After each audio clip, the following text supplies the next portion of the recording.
Hey guys, my name is Amber. Welcome to my channel, Guidance Through Gaia, where we do pick a card readings. If this is your first time here, welcome. I hope you find something that is useful or enjoyable for you. If you are returning, thank you so much for coming back because it just means that you're giving me another chance to read for you. So first of all, I want to say that there are some comments that have really just touched my heart and I appreciate it so much. Because it's really easy to I'm talking to a camera right now. I'm not interacting with anybody in real time when I do this. And so it has both, it's a really interesting polar opposite kind of dynamic where it's like on one hand, I can imagine like the different people that it reaches, but on the other hand, I don't have that instant feedback. And so it's also kind of just, up in the air. Like, how is this impacting anybody? Is it making a difference? And so to see comments like that, really just helps me know that, like, what I'm doing, is I'm doing it because I enjoy it, but it also is something positive for the community. And I really appreciate those of you who feel comfortable sharing your stories with me. And whatever, if you have shared your story with me, if you haven't, I just wish you guys all the best on your journeys. So I'm gonna start off with a little story, okay? It's gonna be kind of like a prelude to what we're talking about today. So it was batshit insane today. At work, I really didn't have time to gather my wits at all. And then after I got done with work, I called the interviewer that I met with last week it was like a week and a half ago, for a job position that I had interviewed for, just to touch base with them to see like if they had made a decision. And so I found out that they hadn't. And then 46 minutes later, I got an email from HR thanking me for my application and wishing me all the best, but they were going through other candidates. Like they decided to go through another candidate. So that was like a really big letdown for me, And so it was kind of like, do I stay at my job, like the job that I have right now, or do I continue to apply for other jobs? Then I went on a date on Friday with a guy that I had met I think I met him on Bumble, actually. And I hadn't been talking to him for very long, but he was like, hey, I want to go to grab something to drink, like a coffee, because he doesn't drink alcohol, or something, and like see how we vibe. And it had happened just a few days before, like after we had started talking, and I was kind of like, oh, that's a little bit early, but okay, like I feel safe enough with this guy, and my friends have access to like my GPS location in real time and everything like that. So I met him and there was absolutely no chemistry, and it was really disappointing. He was a sweetheart, and he was an interesting person, but I had just felt like this fire in me where it was like, yeah, I'm gonna find someone because like I know more of what I want, and I think like I just feel like it's time. And then that kind of tapered down the fire in me, and I looked at it and I was like, online dating has been really good for me. I have met a few people from it and they were all great in their own respects. I learned more about what I want in a connection. I learned more how to communicate with people that, of what I want, of what I'm looking for, or like if this situation isn't panning out in the way that I had hoped, that I'm no longer interested.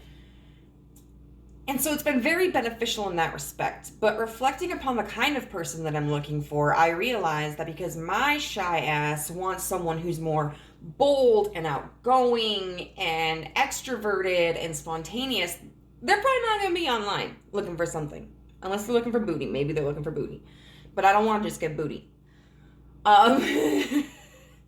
You know, the kind of person I'm looking for is probably more likely out just living their life. And so then I had to look at it like, God, I really want a relationship. I really want to find my person.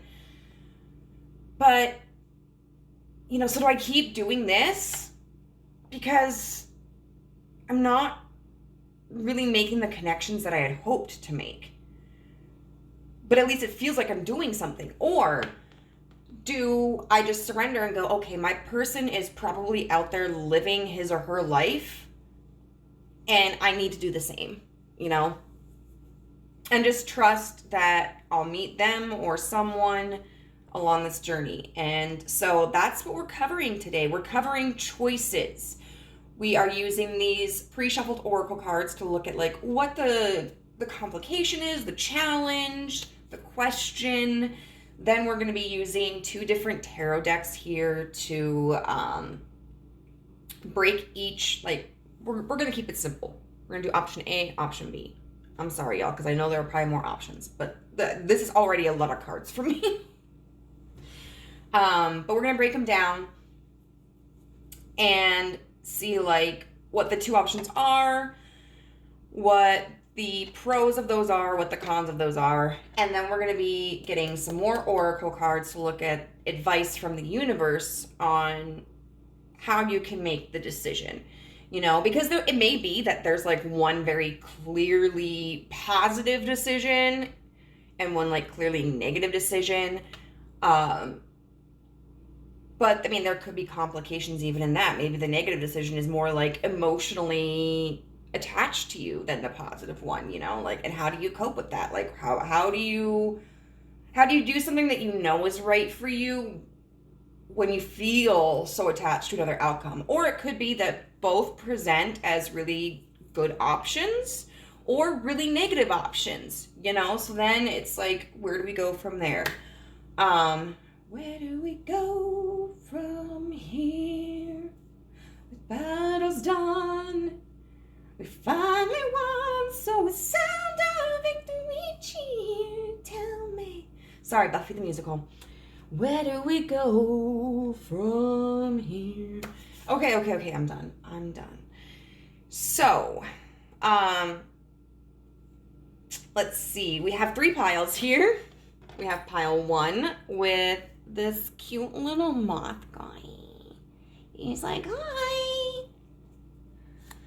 Then we have pile number 2 with the steer skull.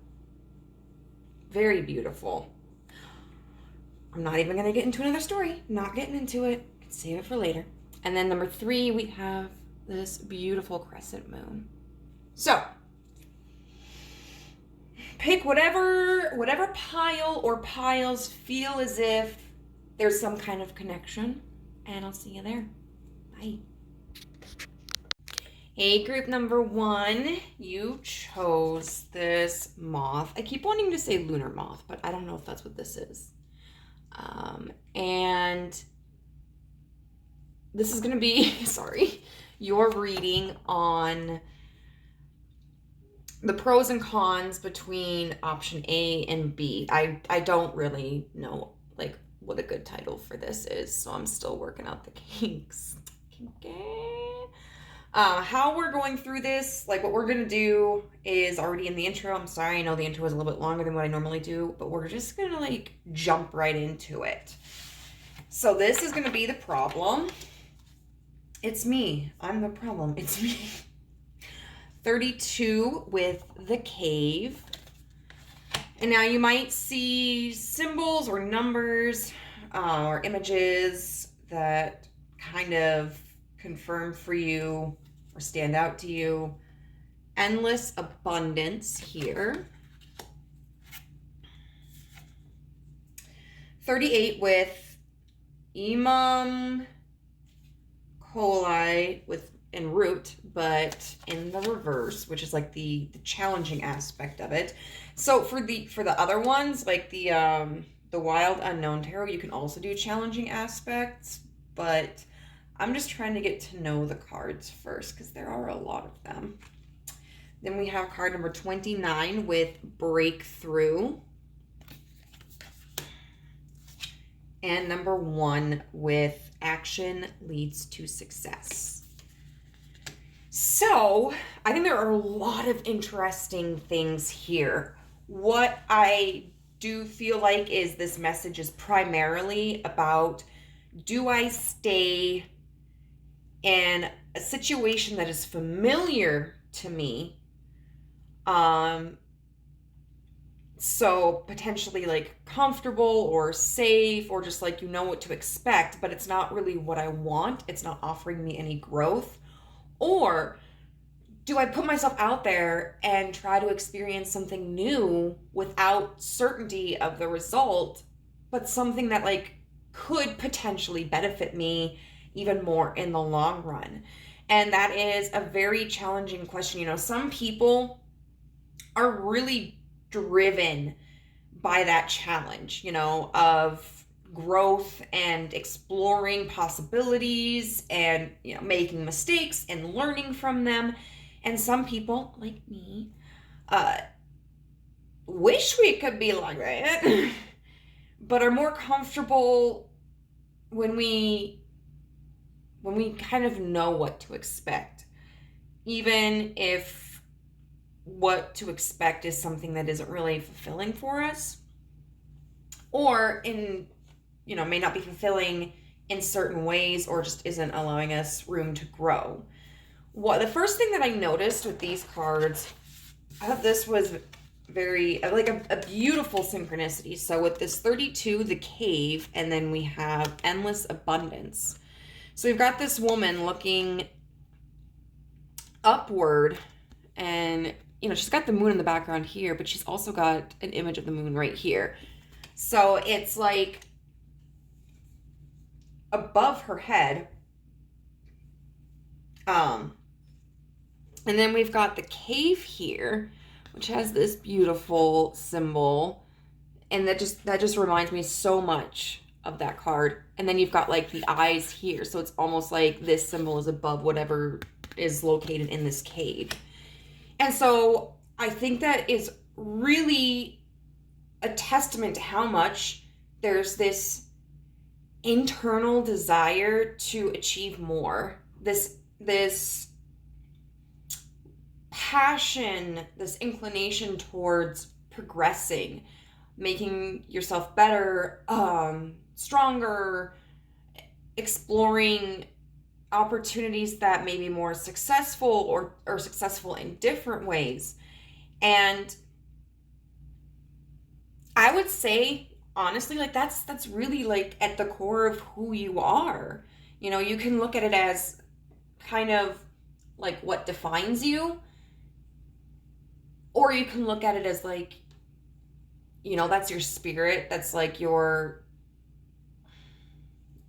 it's like a spiritually energetic kind of push for you to like, hey, wake up. Let's go do something. Let's change. And I'm like, okay, I have a Virgo sun and a Sagittarius moon. I also have a Virgo Mars. But my Sagittarius moon fucks everything up. Like, I have a lot of Virgo and Capricorn and Libra in my chart. And so I feel like especially the Virgo and Libra in my chart can kind of coexist, but my moon sign fucks shit up. And it really creates a conflict between like what I would consider like my spiritual essence versus, I suppose, like the ego's projection, which in this instance I think would be safety, familiarity. This Imam Coli with the root. This card talks about things that are really the foundation of our life experiences and our perceptions. And so this can talk about experiences from your childhood, any major relationships that you've had, any major successes or any major embarrassments. You're so like how your peers received you, all of that information that really is the building block for how we develop. And so there may be an influence from some significant aspect of your past that's really impacting this decision or creating this conflict more so. This can also talk about, like, what was it? I really want to, this is why I have the books over here, guys, because I never remember all this stuff. Talked about, like, it can talk about the spiritual, religious, or philosophical underpinnings of your early life. These philosophical underpinnings could give you a deep connection to spirit or leave you feeling restricted or judged. So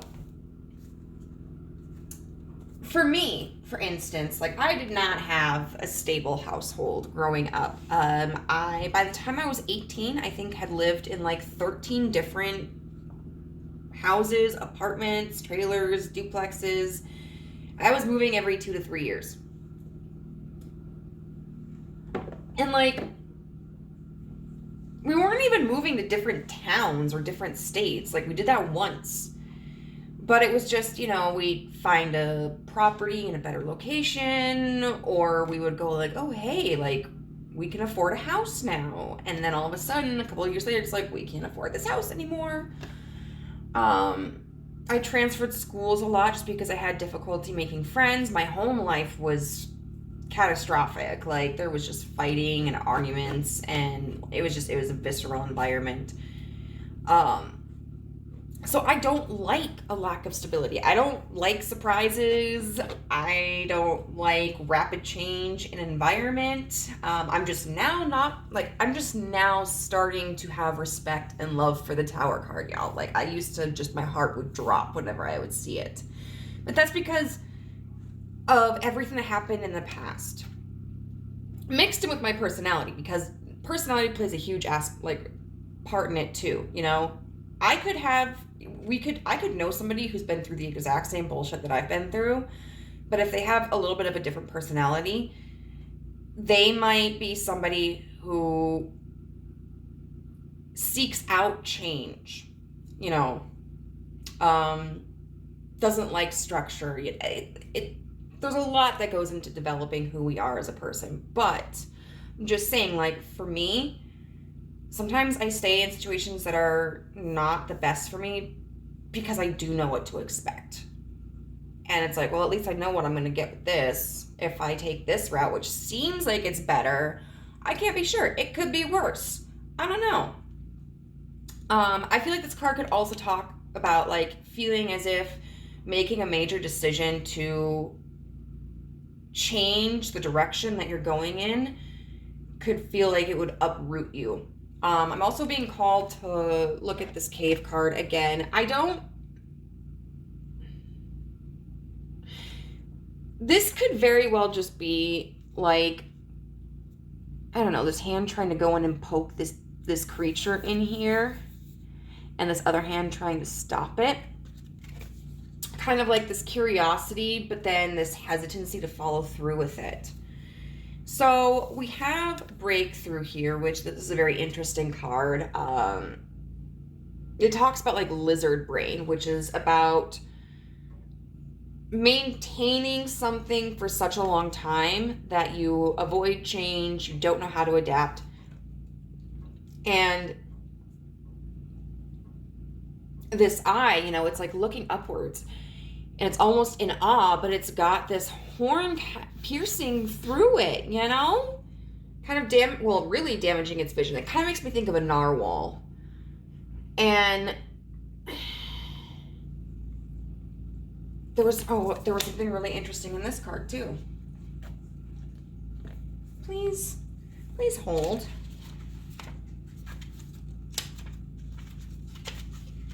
There was a way to describe this horn.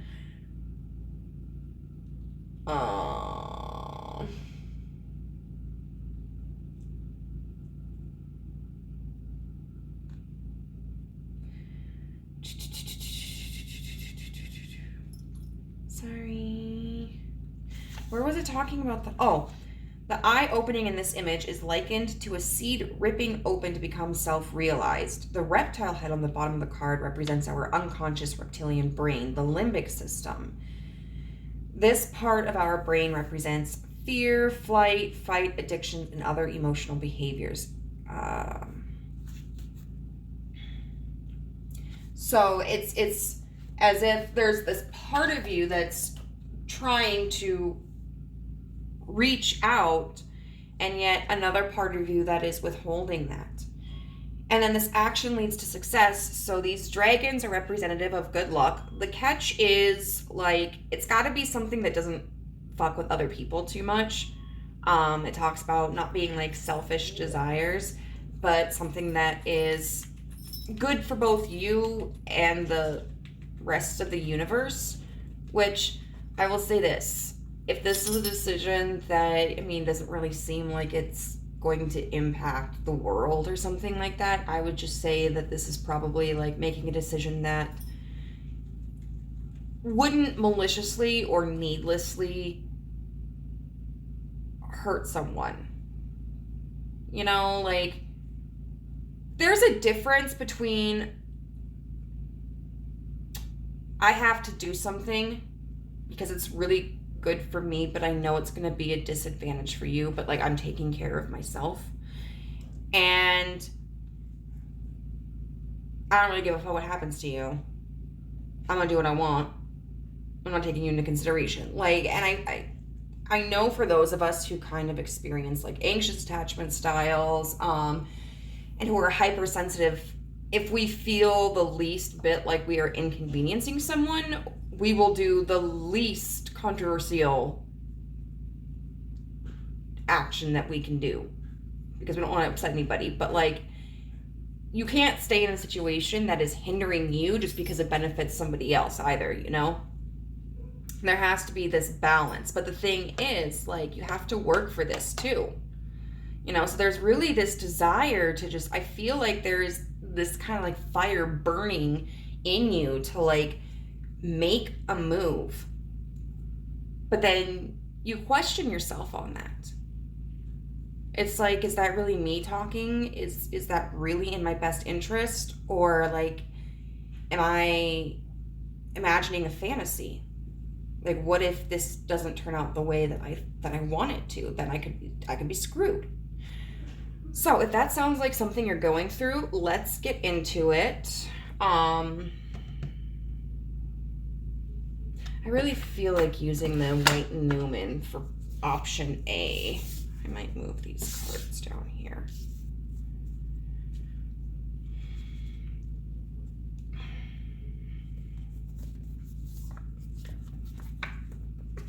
Okay.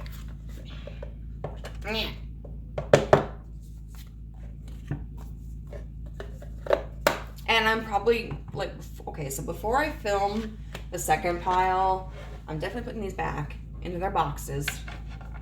Because then I'm going to like, you know, I've already got the other piles, main cards picked up, but like the advice cards, I'll reshuffle back into the deck and then like pull them before I start filming pile number 2.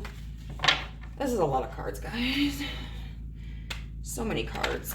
All the cards. So we're gonna run through option A first, okay?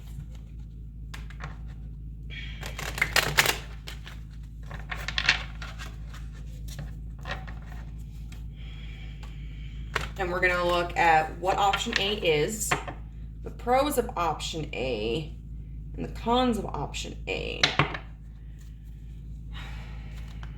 Okay. So, what is option A for pile number 1? The 6 of Pentacles in reverse. What is option A for pile number 1? Okay. The 6 of Swords here. So we already have 2 6s Very interesting. Let's get one more card to see what the option for option A is. And, oh, the Four of Pentacles. Okay. Okay. Yep, I'm glad I clarified that one. So, this could be a career decision. And I say that because we have like endless abundance. There's another card in this that talks specifically about like abundance. Oh, actually, I think it's in this advice pile. And then we also have two cards here that are pentacles. So this could deal with career, finances, project, something material. Or it could just talk about like stability, because the Suit of Pentacles is all about being grounded and safety and security. And we've got the Six of Pentacles in here, which can talk about giving without expecting anything in return, or just putting your all into something. We have the Six of Swords, which talks about moving into calmer waters, and the Four of Pentacles, which talks about like withholding resources. And which is kind of an interesting contrast to the Six of Pentacles in reverse. So what I feel like is the first option is staying exactly where you are. And continuing to put your energy into the situation they're currently in, thinking that, you know, it might get better. And this Four of Pentacles, to me, doesn't really feel so much like an action in this sense. Like, look at the way she's gripping it, and she's really gripping it like around her heart and her throat.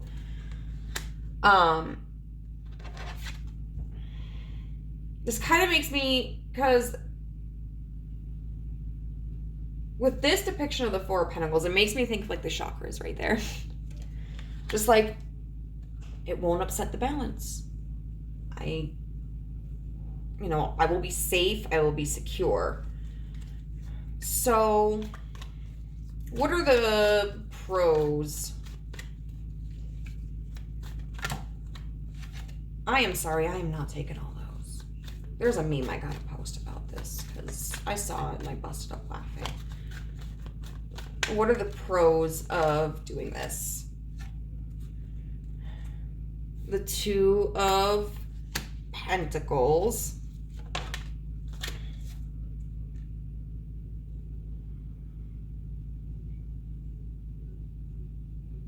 The Nine of Cups in reverse.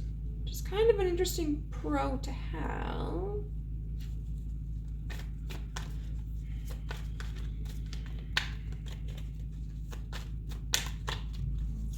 What are the pros? Oh, there's a card that flipped over. The White Newman. So the White Newman is actually specific to this deck, as is the Black Newman. So the Two of Pentacles talks about balance. You know, we've got this black dog, the Black Newman and the White Newman. It's like the yin, the yang, masculine, feminine. And even though it's like imbalanced, you can measure by that imbalance. Like, okay, so like when I went and did a class on how to shoot with a bow and arrow, they talked about I think it was the arrowheads that retract. Well, that are retracted at first, and then when they hit their target, expand.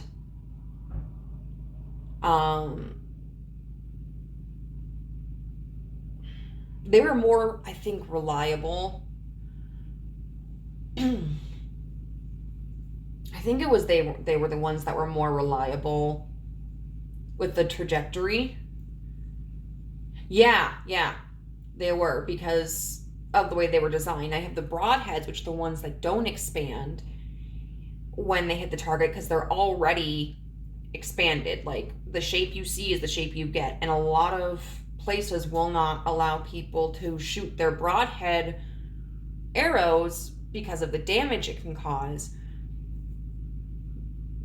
But it is kind of like really important to be able to do that because like you need to know, how is my arrow going to hit under different conditions, especially like, you know, with like the wind and stuff. And so if you shoot a practice shot, you can calculate like how much it diverted from your original. Oh yeah, and it was also because like different broadheads are made differently. Like the feathers might be different on the backs, or I don't know, like, so if you've got if you're experimenting with like a new type of broadhead arrow, like you might want to try it out to figure out, okay, like how do I have to adjust myself when I'm shooting this? That's it. And so like with this situation, it's like it might be imbalanced, but I know how to adjust to it. At least like not in a way that's really fulfilling, but in a way that's like, okay, yeah, I got yelled at by a client today, but I know that I can go home and watch my favorite Netflix series and I'll be fine. Or I have a coworker that I work with that really cheers me up. So when I have bad days, I go and see them. The 9 of Cups in reverse. I think this is really interesting to have. Because the 9 of Cups is about like personal fulfillment. You know, it's being very content, very happy, very satisfied with your life. Like, I mean, you know there's something more that could add to it to just like put the cherry on top, but you're like, I'm cool where I'm at. But when it's in reverse, it's kind of like, I don't know, for me it's kind of like, well, yeah, I might not be super happy, but like I don't hate this. You know, if this is like a relationship, for example, and you're like, well, I mean, you know, I don't feel the butterflies whenever I see them, and like, we don't really go out on dates, but like, you know, this is someone who helps me pay the bills and helps me clean around the house, and they're really good with the kids, you know, so being willing to sacrifice like personal happiness because there's some sort of like practical benefit to it, you know?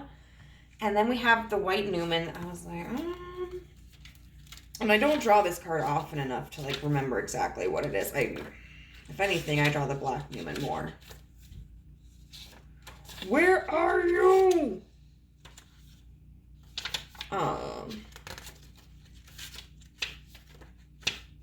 Here we go. Creation, starting point, divine inspiration. So it says, the God's Father runs free across the virgin Earth's plains. In apparent weightlessness, just like the bison in ancient cave paintings, it traverses the world, making sure that all of creation is in order. Above him, dimensions open, and the power of the sun glows between his horns. The bronze stars and bird guide him as the morning breaks. The White Newman symbolizes creation through action. The perfect and divinely inspired path resulting from movement and momentum. Act, innovate, and make the world anew. What I'm really feeling is like, whatever this position is, like whatever it is that you're kind of like feeling maybe the safe choice to stay in, I feel like it offers you freedom in other areas. So if like this is a job, there might be a lot of stress going on at work, but you might be like, even though it's really stressful at work and I'm not feeling emotionally fulfilled right now, this is a job that gives me, like, I have the time to go spend with my friends and family. I have the time to experiment with hobbies that I'm interested in. I have the time to go on vacations. It may allow for you to pursue happiness in other areas of your life, which maybe you haven't had in the past. For instance, for me, before working as a CNA, I was a store manager for a discount retail company, and it was chaotic. I got a bunch of money, but the job sucked. I was understaffed. My truck was obnoxiously huge. We could never get it put out. My store looked like shit all the time. And I was working usually between 60 to 80-hour weeks, not taking days off. And if it wasn't because I didn't have coverage, it was because I felt bad for taking days off, because the store's gonna not survive if I don't go in, and get all this shit from the back room into the front of the room. And now I work at a job where I don't make as much money, but I have a set schedule. I do. Sometimes I end up working doubles if someone doesn't show up for their shift. But for the most part, I get my time off. And I have the energy to do the things that I like to enjoy doing outside of work, and that could be a really big benefit too. And it's kind of well, do I want to pursue something new that might be more exciting, but might limit my life in other areas? I see that. Okay, so what's a con to this decision? The Seven of Pentacles. It's not getting you anywhere. There's no progress.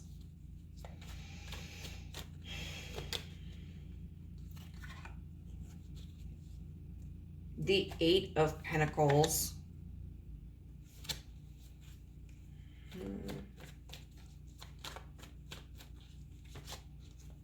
Okay. Oh, geez. So I'm just laughing at the way this person is holding their little stick. It's arr. And the Eight of Pentacles is all about mastery and waiting. And so if this is a relationship, there may be no growth in the connection, or you may be stagnant, you get in this routine and don't deviate from that. If this is a career path, it could be that you've mastered everything you can do. There's no going up, there's no going down, there's just sticking right there. And it seems I was going to try not to be too judgy about which choice to choose, and we haven't even gotten to option B, but it seems there's this really big drive internally for you to expand. So this lack of expansion,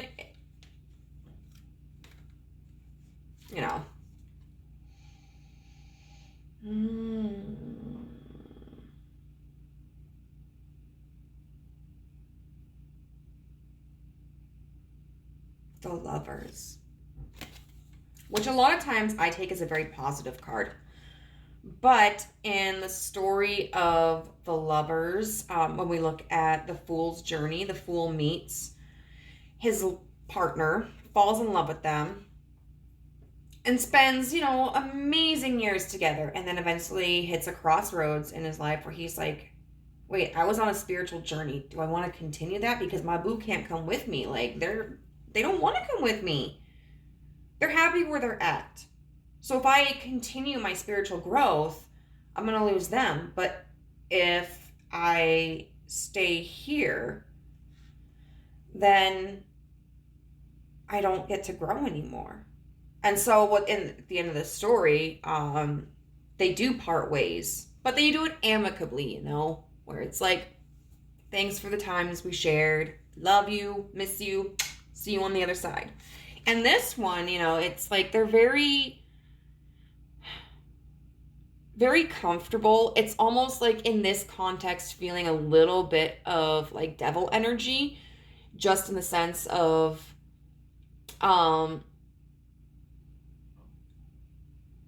like a restriction. And then we've got the snakes, and that kind of makes me think of like Adam and Eve, Garden of Eden, temptation, all that jazz. And so what I feel like is that with this Lover's card, the con is feeling too connected to something. Like you have to be there. Like you're meant to do this. And not really taking into consideration like the choice that you do have. And even though, which is it? This card talks about, not doing things for selfish. That doesn't, pursuing something that makes you happy, that is fulfilling for you, is not inherently selfish. It's selfish when we're taking advantage of other people to do that, not when we're trying to find fulfillment for our lives. And I think like the world has gotten that kind of twisted. The world kind of thinks and has treated us like if you do something for yourself, even if it's an inconvenience for other people, but like it's really strong on your heart, and doing what you have been doing for the sake of someone else has just not been fulfilling, like you should be ashamed. You should absolutely be happy to be a fucking servant. Having your life chained to other people's gratification, and I just, that is a problematic perception, but I think it's one that culturally that's kind of been enforced, and it's up to us to kind of break free from that. And then the Six of Cups, once again, talking about attachment,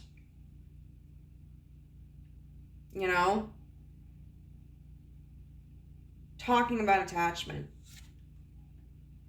to the past. And usually I love this version of this card because like you've got this kid here who has like this goat in one cup, and like I would say that this is probably worth monetarily more than this person, like this child's 5 cups, but this, who looks like they're in rags, but this child is offering this rich bougie kid one of their cups. And to me, that's just kind of like an embodiment. If this is a job, this kid with the goat is the man. Like it is Uncle Sam. And you're like, here, Uncle Sam, take my money. Don't use it for universal health care. Don't use it for low-income housing or education. You just take it. Can you tell I live in America? Damn. If this is a partner, this is like, hey, I know you haven't really contributed much to this for a while, but I'm just gonna keep on giving, hoping that like there's a spark that happens, and like this, you magically change into the kind of person that like I feel emotionally fulfilled to be with. It's really just being stuck in the past.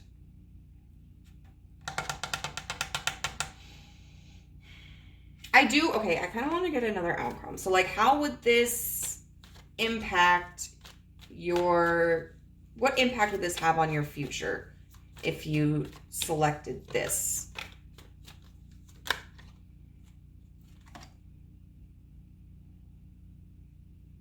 That is not the card I was expecting. Got the 10 of Cups. Okay.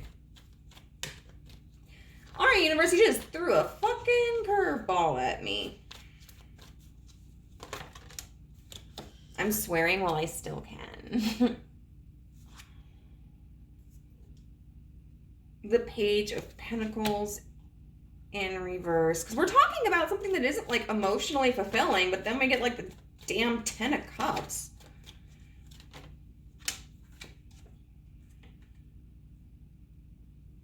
And the 3 of Swords in reverse.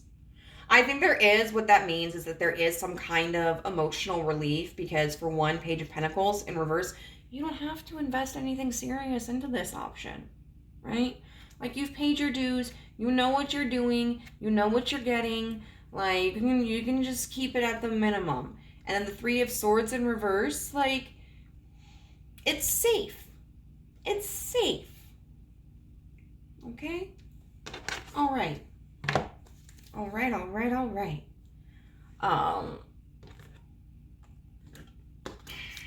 So now, let's get into option B. A, B, C, D, E, F, G, H, I, J, K, L, M, N, O, P, Q, R, S, T, U, V, W, Epsilon, Z. Sorry. Don't we all just, as American people, start randomly singing the German alphabet? Not everyone did that. Okay, so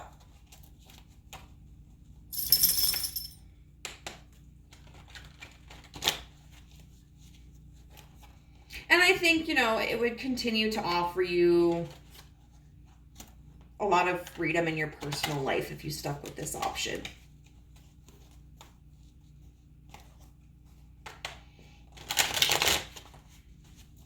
So it's not a bad decision to make, to stay there.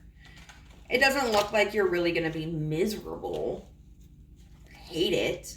You just might be kind of apathetic about it, and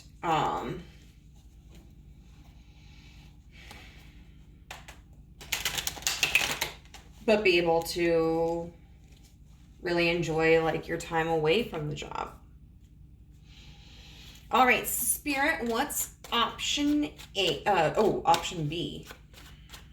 And this is the Tarot of the Divine. Option B. The Nine of Coins. Which is like doing something for yourself, okay? Personal investments. Okay, what is option B? The Seven of Wands. So the Seven of Wands upright is about being defensive. But this is in the reverse. And so this is kind of like letting those defenses down. This is more of a free-spirited, like, I'm just going to see what happens. I'm going to try something, and I don't know how it's going to turn out, but I'm going to give it my best. And then it's the final card to tell us what the next option is. Like option B. The High Priestess in reverse, yeah.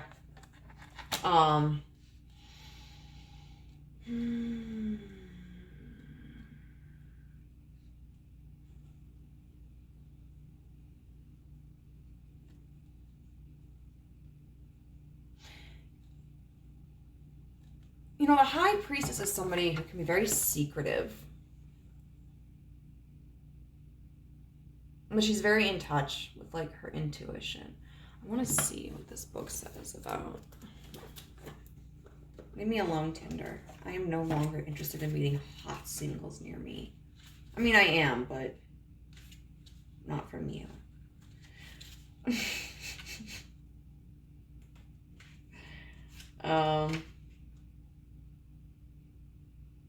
Ignorance, shallowness, lack of trust, a closed mind, or secrets. See, like, I wouldn't say that. I would say that this is probably, for one, being honest with yourself about what you want. Or at least a part of what you want in life. And also just being okay with, like, not knowing what the outcome is. Okay, so what are the pros of option B?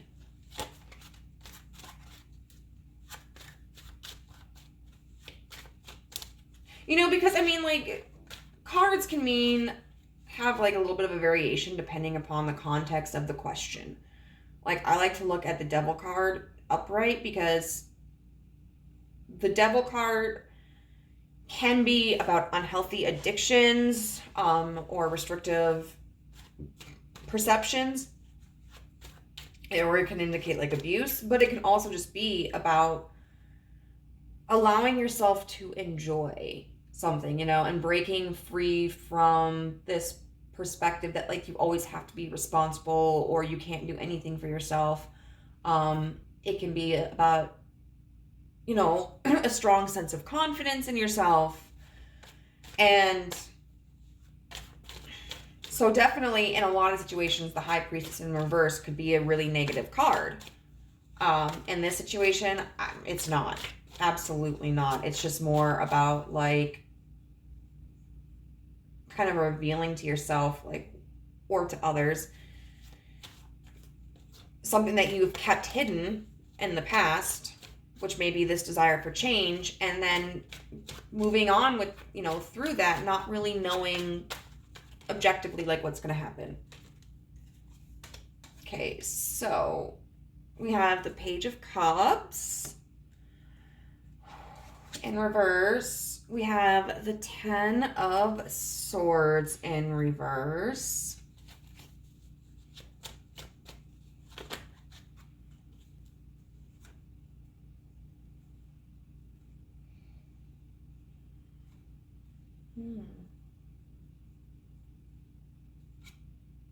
The 9 of Swords upright. But I'm going to... Also, the Queen of Coins came out with it. So, I'm going to take that with this. First of all, with the Page of Cups in reverse, I feel that this decision isn't necessarily going to, like, emotionally impact you. But in a positive way. Like, maybe you feel really sad or really lonely with your current romantic partner or your current social circle. And so, like, you kind of want to explore something different. But you might be afraid of, like, what that's going to bring for you in your life. I feel like if you take this if it resonates, this is hypothetical. Warning. Do not try this at home without a professional. But if you were to be like, you know what, I do want to explore other options, you might find that you're not as emotionally impacted by the other options. Like, even if you go on a date and you're not interested in somebody, you might be able to walk away from that going like, yeah, it's okay. Like, there's more people out there. You know, I'm not going to get too bummed about this. And so I just feel like what's positive about this option is that it's something that isn't really going to emotionally impact you. It's not going to have the power to manipulate how you feel. The 10 of Swords in reverse is really about letting go of a heavy burden. It's going to feel like a weight off of your shoulders. Now, with the 9 of Swords upright, there is still going to be anxiety, but we've got the Queen of Coins, honey, like, which to me says, okay, yes, there's still going to be anxiety, but you are going to be stable through it. Like, you are going to be able to handle it like a friggin' boss, you know? Because we've got so many coins throughout this reading, which is about stability. The Queen of Coins is like ultimate stability because she, first of all, can be very generous. So you're still kind of doing, like, getting this 6 of Pentacles kind of stuff going on where you're like, I got stuff to give, but you don't feel like you're losing your resources. Because also the Queen of Pentacles, she's not giving away aimlessly. Like, she's judging, okay, who may really need this? What can I really afford to let go of right now? Is this an expense that I can afford? And if not, well, I'm sorry, you know, maybe somebody else can help you. Or maybe this is another way that you can earn that money or receive that money or that service or whatever it is. But she doesn't carry the weight of it on her own. Like, she can find other ways to help people. And sometimes others, like suggesting other options, can be very helpful. So you're still going to have a little bit of anxiety. Like, even though there's going to be this weight lifted off of you, there's going to be insecurity there. But it's not going to derail you. It's like, and here's the thing. You know, we've got this like Page of Pentacles in reverse, the Seven of Pentacles in reverse, you know, the Eight of Pentacles upright, and that's all about like not advancing. The Queen of Pentacles, that's advancement. Okay, you become friggin' royalty. What is a disadvantage? Like, what's a con to selecting this option?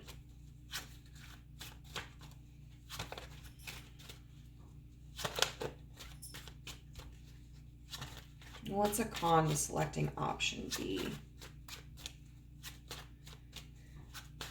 What's a disadvantage to selecting option B?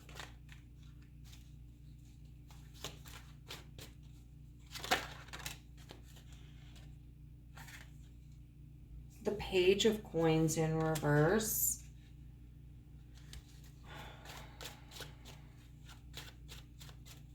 What's a disadvantage to selecting option B?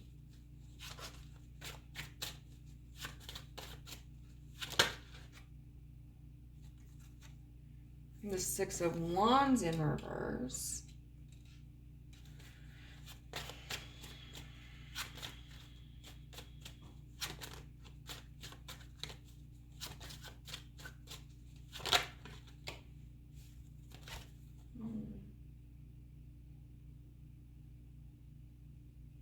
And the Five of Cups.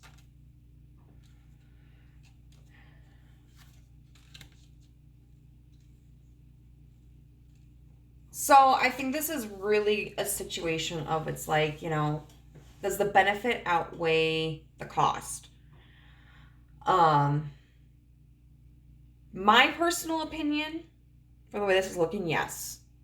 Yes. But choosing a different path is never really easy. You know, some of us grieve right away and then we're able to let it go. And then some of us hold strong for a while until reality hits us or emotion hits us, and then we start grieving. The Page of Coins in reverse. This indicates to me that if you have any specific action in mind that you want to take, with the Page of Coins in reverse and the Six of Wands in reverse, that specific option, like that specific choice, goal, outcome, whatever, may not work out. So for instance, me applying for this job, I had my heart set on it and I didn't get it. Do I continue to search for another job? Or do I just stay where I'm at? You know? So you may try to make investments in something, in like another connection or in a relationship or in a new job, what have you. And that initial attempt may not be successful. And I think you're going to grieve like leaving this situation a little bit, you know, because making this choice, I don't, like I said, with this Page of Cups in reverse, I don't feel like it's going to emotionally impact you as much as what staying in this choice might. But I think having to detach from option A is really going to put you in a position where like you grieve what you've lost, you know, because like for even like if say when someone who's been involved in an abusive, toxic relationship finally leaves, they still can experience grief and loss and mourning you know, and they think about the good times, and it's really easy to ignore the bad times, you know. And unfortunately, that's why like a lot of people who have been involved in abusive relationships go back to them. One of the reasons. And so I think this is going to trigger something in you where it's not this new experience that's causing you kind of emotional upset. It's separating from this past experience. So there is somewhat of an emotional attachment that you have to whatever option A is. So we're going to see like how choosing option B would impact your life. We've got the Two of Swords in reverse.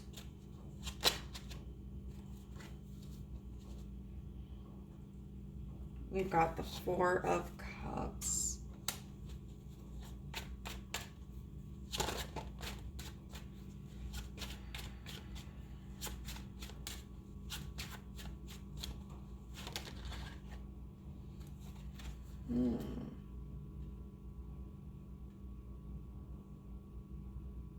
And we've got the Queen of Wands in reverse.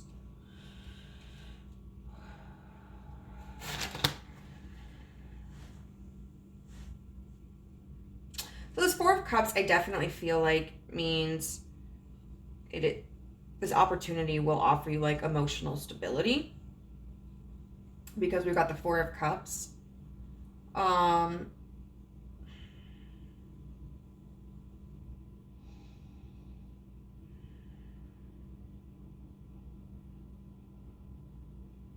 Just Two of Swords in reverse is kind of confusing me. Because it's like refusing to make a decision. How's that? What's this Two of Swords energy about?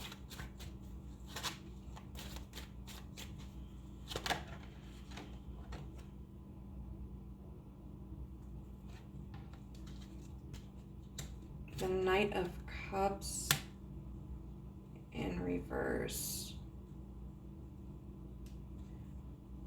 Okay. I think how this is going to impact you is how you make decisions in the future. You might be somebody who has previously made decisions based off of like your emotions. And what this might do is this might give you the space to like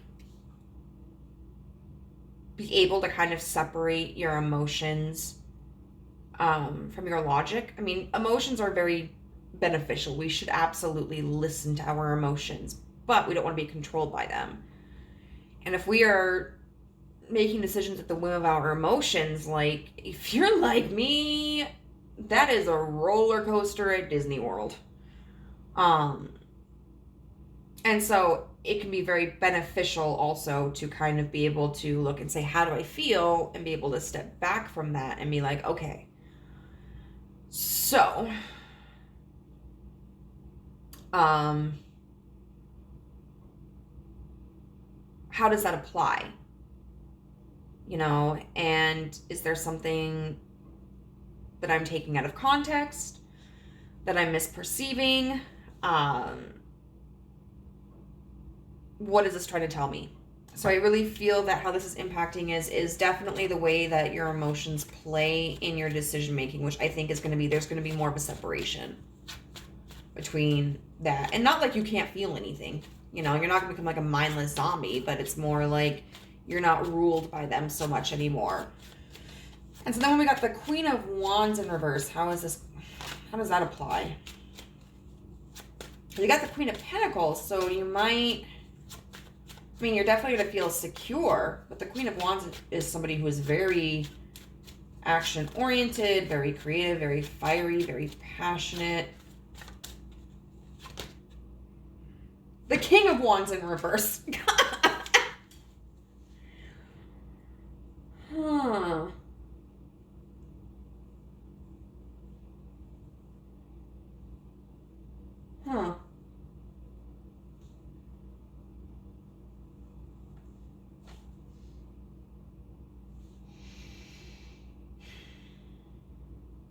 So what I really feel is that there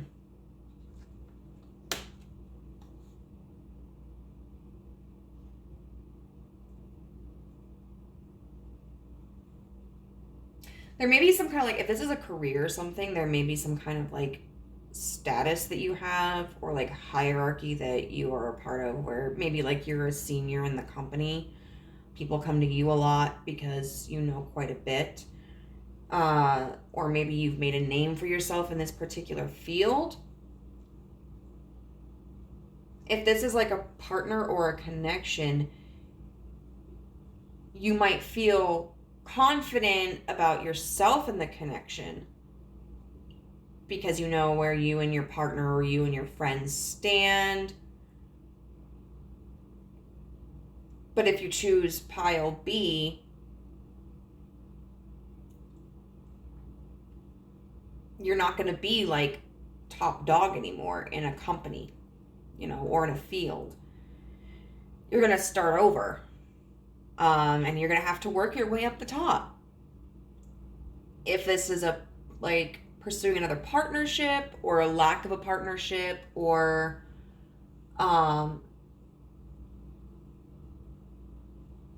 like friendship, like social circle or a new community or whatever, it may be this insecurity of like, okay, I kind of feel like I have to market myself to someone again, and I don't know how to do that. I'm kind of scared. Like, what if I'm rejected by other people? So I really feel like this is more so about like a confidence thing and your ability to attract and create. So we're just going to get some advice from the universe about stacking boxes. What you can take into consideration as you mediate upon these decisions. So we have number 60 with creator, alchemy, but it was in reverse, which is a challenging aspect. We have number 11 with embrace this magical moment.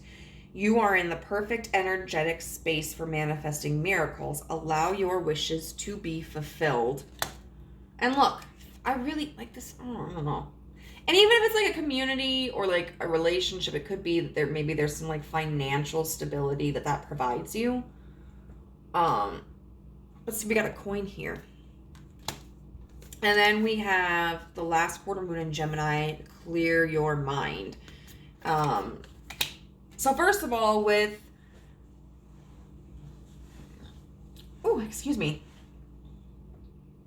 Out of everything I've seen, which, might not be everything that's here, but I see a lot of sixes. We have 6 of Swords, 6 of Pentacles. We got the Lovers. We have 60, which breaks down to 6. So 6 may be a significant number for you. And you know what this kind of makes me think of? It kind of makes me think of like when you're playing Dungeons and Dragons, which I've only done once, but was kind of fun. And this makes me think of like the 20-sided die and like having to roll for initiative and seeing like, hey, like how good am I going to be at this action? It kind of feels like it's up to chance. And it has the DNA, whatever. I can't remember what it's called. But it has a strain of DNA in this. And what this card is talking about is like really a lack of faith in yourself, a lack of belief, a lack of willing to try, being stuck in a rut when it's in the challenging aspect. And this card in general is just encouraging you, hey, reflect upon the past and take what you've learned in the past, whether it's actual skills or, lessons from encounters about communication, emotional regulation, or looking to the past for, okay, what did I find out that I really enjoy, and then being able to apply that to your future. And I think that's kind of a beautiful bridge between this, because it's like you don't have to just jump into completely unfamiliar territory. Like, you can take what you've learned from your past and look at your options kind of more abstractly and find out, like, how can I apply these past experiences, these past lessons,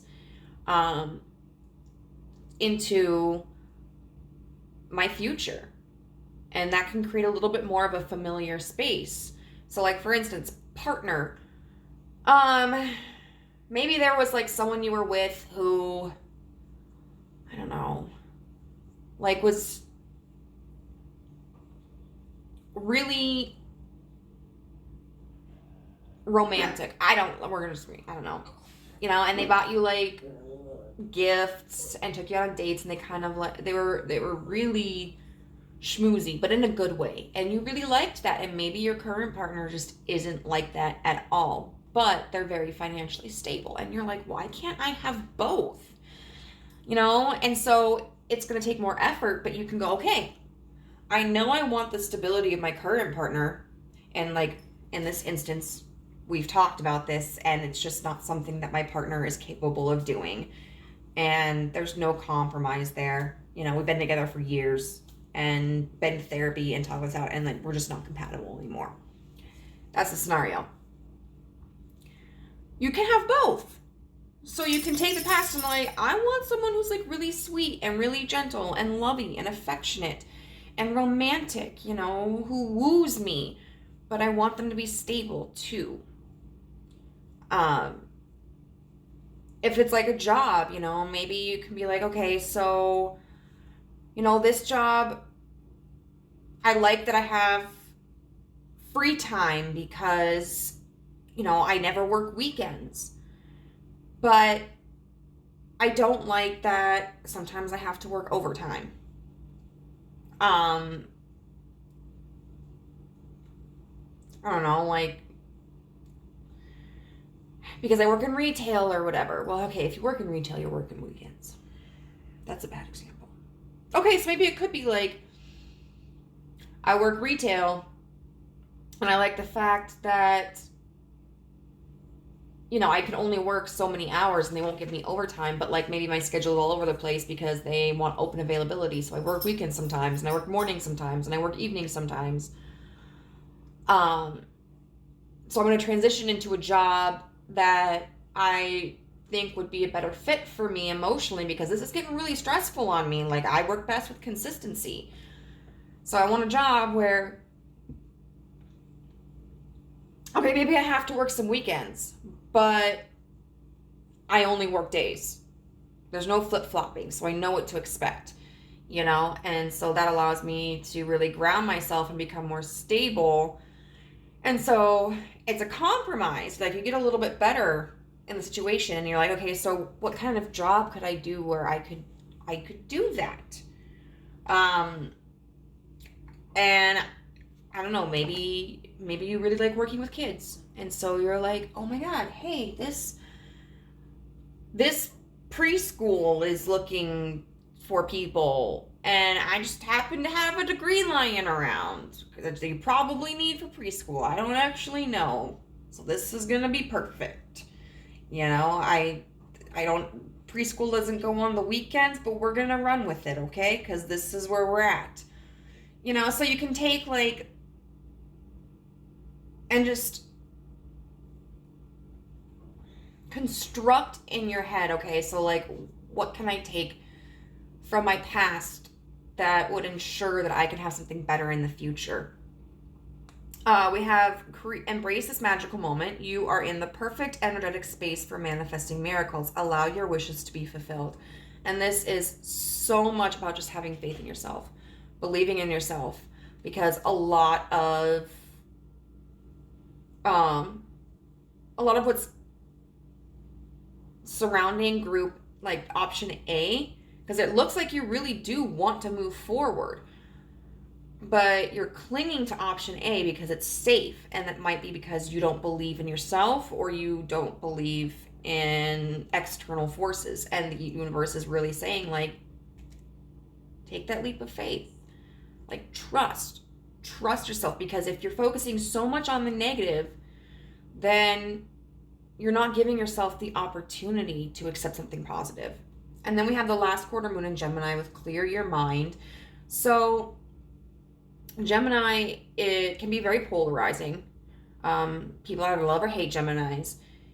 Because it's almost like they got two sides to them, and they can be very drastically different. And if one side is more in control than the other, like if there's like way too much imbalance, it can be overwhelming. And we can all go through that, whether we're Geminis or not. So Gemini is really about like, you can stick to your values about like how you want to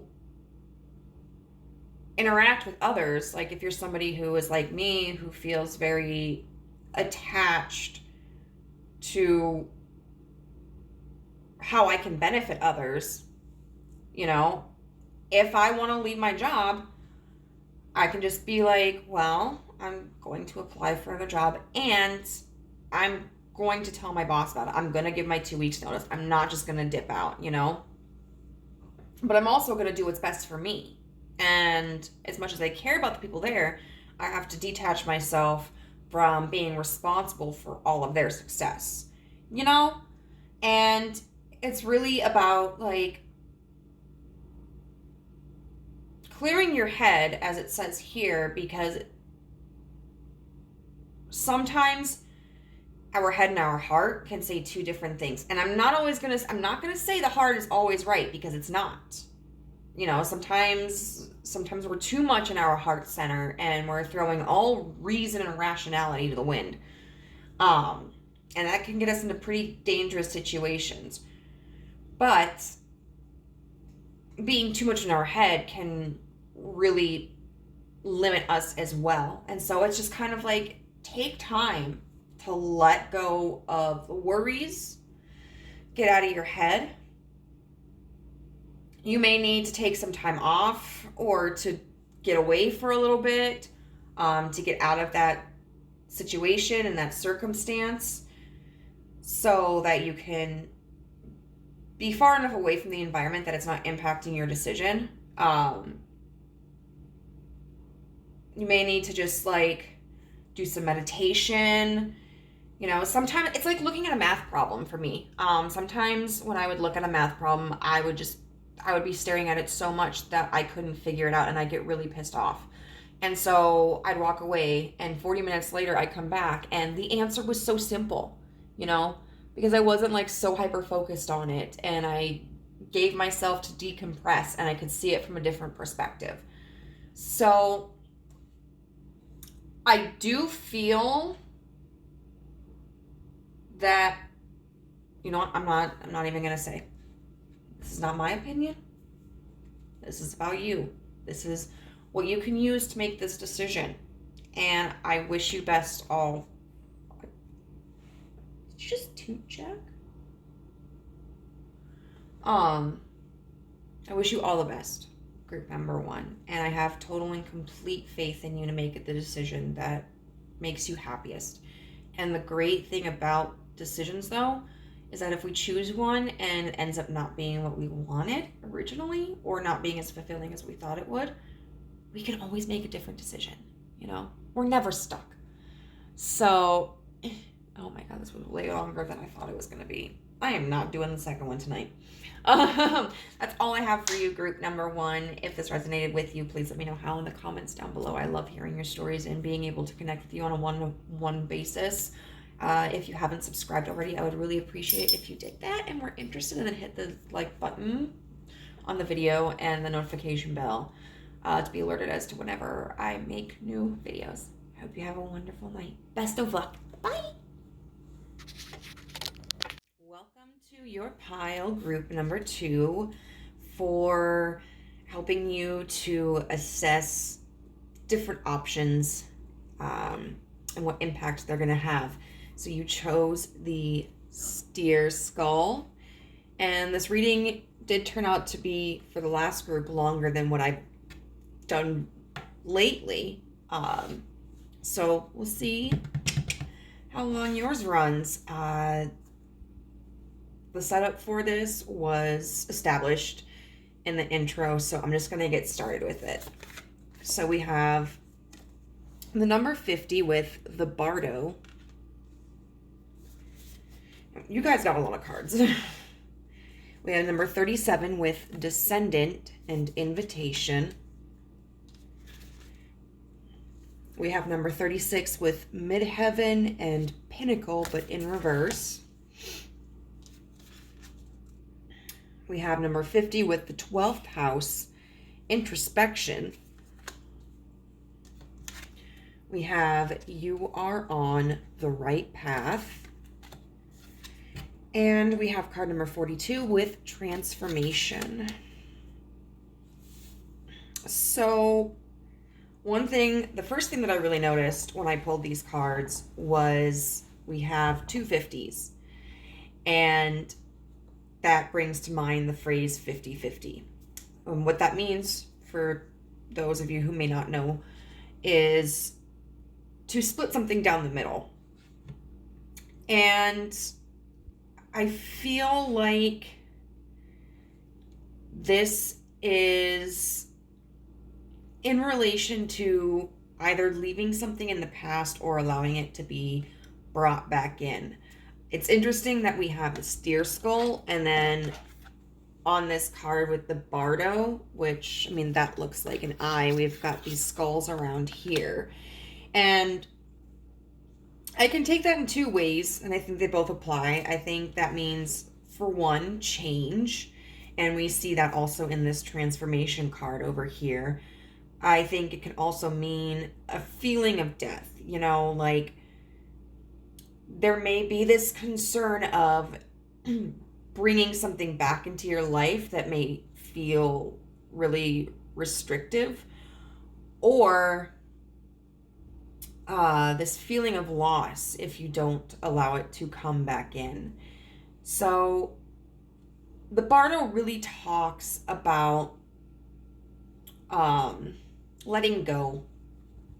It talks about forgiveness. It talks about letting go of regrets and allowing ourselves to be transformed. And so it's almost like this eye is kind of seeing through that death, you know?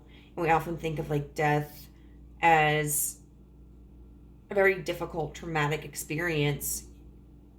You know, I would assume that all of us watching have probably lost someone that we were close to. And that is a very painful experience, you know, like you have to continue your life without that person. And it's like this emptiness there. But with this card, it just kind of makes me feel like seeing through that veil and seeing beyond like kind of what the flesh feels, which is, you know, the attachment and the pain, the loss of that connection, and being able to see like the deeper meaning behind it. It's interesting, we have two aspect cards here with Descendant and Midheaven. So the Descendant sign is, shock of all shocks, opposite of your Ascendant sign or your rising. So your rising ascendant sign is kind of how you present yourself to the world. Your descendant sign is about how you allow like your interpretation of the world to affect you, and also what kind of relationships you allow into your life. So this is, I do feel, well, where was I going with that? I do feel that this is, the conflict here is, I think, about perception. And this card talks a lot about, you know, making sure that we don't pass undue judgments onto people or situations or circumstances, that we are kind of careful who we bring into our life, and also that we don't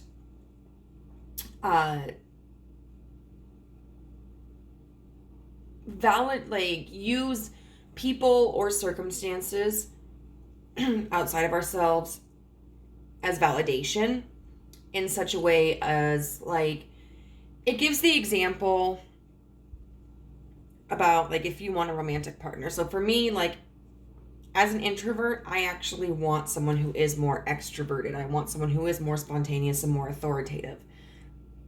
And that's kind of in part because I want to be a little bit more active in my life, and having a partner who has those qualities would assist me in that. But I'm also learning, like, I can be that kind of person without someone else. And if there are qualities that I feel would be positive influences in my experience of this life, then I don't necessarily need to wait for somebody else. Because, you know, if I rely upon somebody else to provide that kind of environment for me and that influence, if that person leaves or changes, then all of a sudden, like, I've lost my source for that. So there may be a situation where there's kind of like a need to reevaluate your identity and how it's attached to circumstances or to people. Then we have the midheaven with Pinnacle in reverse. I really need to get my eyes examined. And I'm going to re-look at that one because I just read it and I've already forgotten. Now it is in the challenging aspect. Oh. So we got 36. Oh, yes.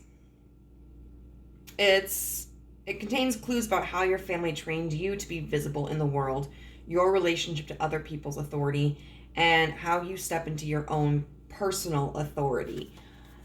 So this may be a situation where you're kind of struggling with either...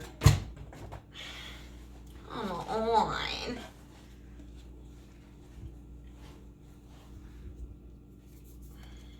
Kind of like sacrificing a certain level of power or harnessing a certain level of power and authority. You may be somebody who experiences a lot of insecurities and feeling as if you may be weaker than other people. You may compare yourself a lot to others, and this could be like in general, or it could be about a particular circumstance. For instance, like if say you're wanting to move, you know, you might be afraid to do that. You might be afraid because, like, for instance, you might say, like, let's say that you had moved to another state for college, right? And maybe it's not working for you, you know, which is totally understandable. They actually recommend taking a little bit of time off before you enter into college, so that you can make that transition and kind of have better structure as you enter into that academic level. And say, like, you know, you just don't really know what you want to do. You're struggling in your classes. You miss everyone back home. And so, like, you want to leave. Like, you want to go home. And you might have a plan for what you could do for work. You know, at least for the time being. Maybe you decide, like, you know, hey, I know, like, my friend's mom works at the bank on Main Street back home, and I know they're looking for tellers, and so I think I can get a job there. But you kind of worry that people are going to think that you're weak, you know, or unintelligent or unmotivated, lazy if you leave college to go back home. And so there's kind of, I feel, this attempt at balance between being authentic to yourself, but then also living up to expectations of others, whether those are truly their expectations of you or they're just like perceived expectations. Or, you know, maintaining a certain identity that benefits others, you know. And then we have the 12th house, which is about introspection. And I want to say, guys, I still don't know my houses very well.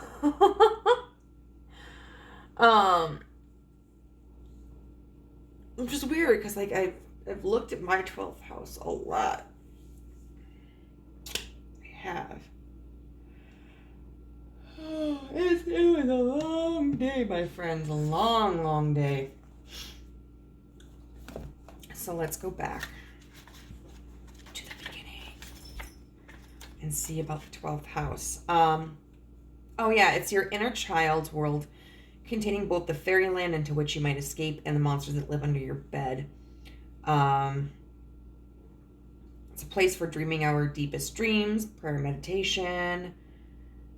So yeah, and this is what talks. The 12th house really is kind of about how you maintain your individuality, but also cooperate in a larger group. So it really feels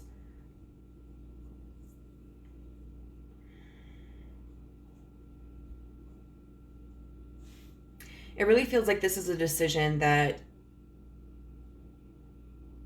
you know, it's almost kind of like, do I behave independently, or do I like embrace the status quo, or the expectation? We have you are on the right path. And I'll tell you, one of these cards also talks about being on the right track, which I think is the transformation card.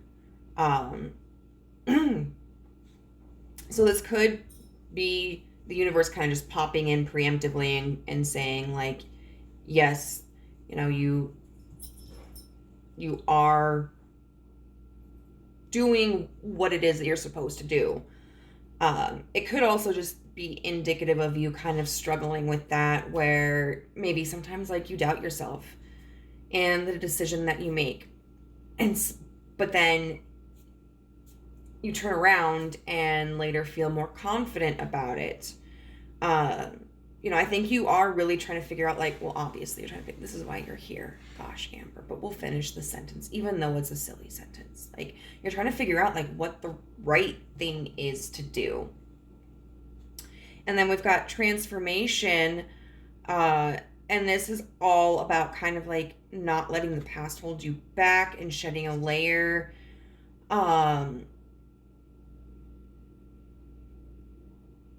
And becoming like a stronger, happier, more secure version of yourself.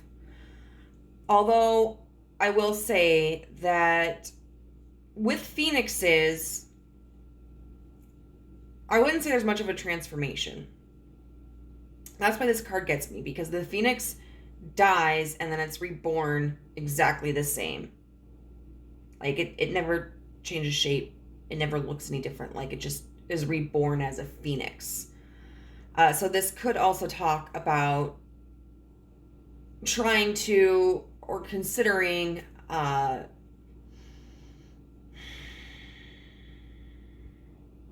allowing whatever attachment this pertains to, whether it's a person, a career, an identity, like a rebirth of that. And I'm going to say this, I don't know if this is really going to have any significance, but this makes me think, you know, we see like the body right here and then this wave.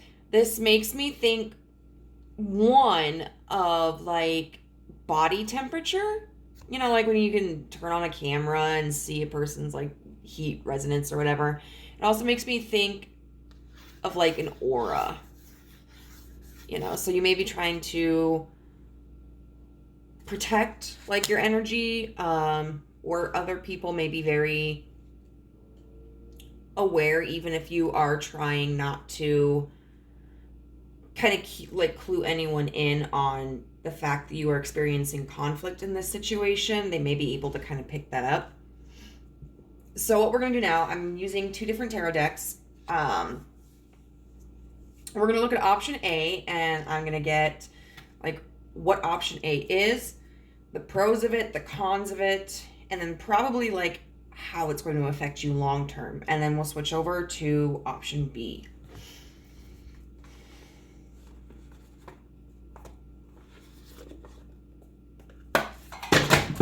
I can't. I know it's physics, guys. I know, because I'm stacking like bigger manuals on top of smaller manuals, but I'm over it. I am so over it. Okay.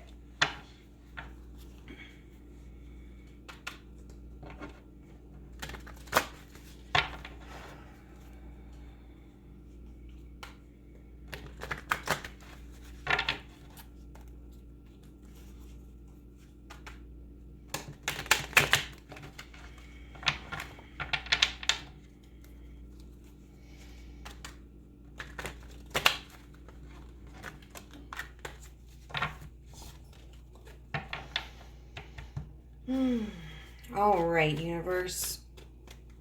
What is option A for group number 2?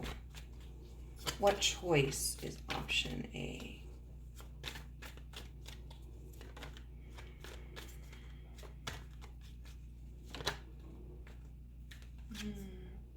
The 6 of Wands. So kind of like admitting this defeat. And we'll see kind of in what way. What is option number 2? The Page of Cups and the Hierophant. Wow.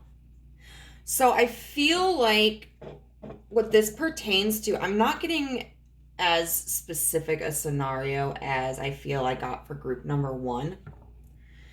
But the feeling that I'm getting is that you want to try something new, or have been trying something new. Something that's pretty unconventional, whether it's a career path or maybe it's a relationship that people in your life didn't necessarily approve of, or maybe it's just the way that you express yourself. But option A is getting rid of that. Option A is like admitting defeat. And then, the Page of Cups, the page is a really young energy. It's a beginner energy. The page is new to the scene and ready to learn. And it's kind of interesting. For some of you, this could be a relationship. And I say that because, the Page of Cups is, that's an emotional offering. That's an emotional journey. And then we've got the Hierophant, which a lot of people project it as like the marriage card. So for some of you, this may be that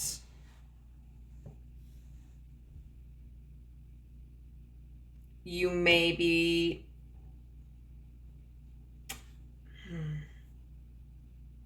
there may be somebody that people in your life preferred you to be with, and you may have rejected them. whether it was because, well, it might be because like you were with someone else or have feelings for somebody else.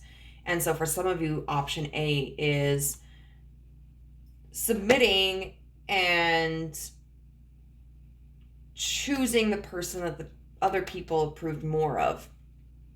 For others of you, you may have not wanted to enter into a really committed relationship. You may be very independent. You may be focused on other goals in your life, but maybe there's been a lot of pressure from those around you. And so you're kind of throwing your hands up in the air and going like, okay, you know, like I'm 37. My mom's asked me when I'm going to get married and have kids, whatever. For others of you, it could just be that with this Hierophant, it is offering, like it is committing to something more traditional. So maybe let's say you wanted to travel with the carnival, but your family wanted you to go to college, you know, or go into trade school, and maybe you were fighting with them on this, but you kind of are at the end of your rope and you're like, fine, I'll give up my dream on being a part of the carnival and I'll go get a degree. I'll go get a certification, you know. So those are some things that are coming to mind. So what are the positives of choosing this option? What are the positives of choosing this option? The King of Pentacles. The Ten of Cups.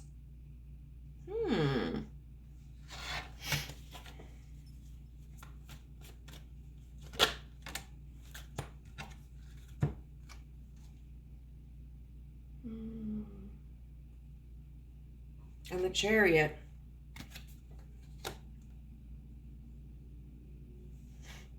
So if this does involve a relationship, I feel like this King of Pentacles is the other person. Like, maybe your family wanted you to marry someone who was wealthy. Or maybe it's an arranged marriage, you know, and so this King of Pentacles, whether it's male or female, could represent being with this partner and this partner being very stable. You know, this is somebody who is going to have all their ducks in a row. They're going to have a house. They're going to have a car that's in great condition. They're going to have a really well-paying job. Their clothes are going to be nice. They can afford to go on vacations. They don't have to use coupons for their groceries, that sort of thing. And then we've got the Ten of Cups and the Chariot. Okay, so if this is related to another person, I feel like because this person is so established and stable, this is going to give you the freedom to pursue the things that make you happy. So like, say you're marrying a lawyer, like, because, I mean, like, you know, maybe he's a nice, like, maybe they're a nice person, but you're not like madly in love with them. You're just kind of doing it because your family keeps nagging you about making sure that you find a good partner. And you've kind of been raised to believe that like financial security is the pinnacle of what you should strive to have in your life. And so you marry this lawyer person. Well, now, like, if you are someone who maybe like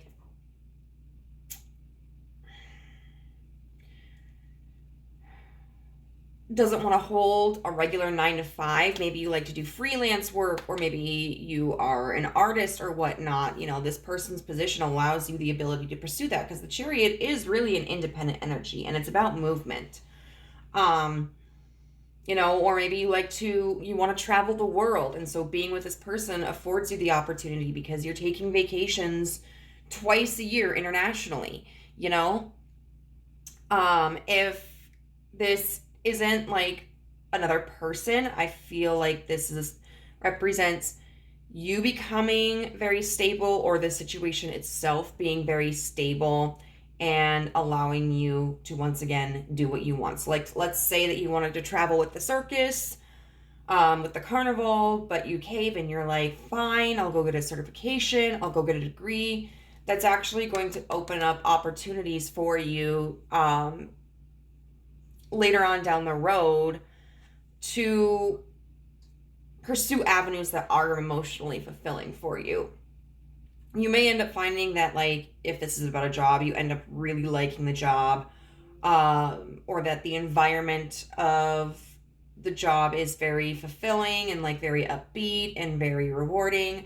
Or it may be that maybe you're kind of apathetic about work. You're like, it's just a job. I became an accountant. Like, I don't really care about this, but I'll do it. But once again, you kind of have the freedom to pursue your life outside of this. So what are the cons? What are the cons of choosing this path? What are the cons? We have the 8 of Swords in reverse.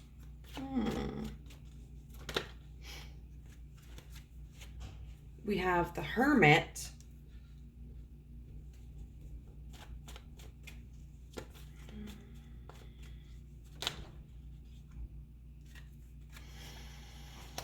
And we have the 6 of Pentacles in reverse. Okay.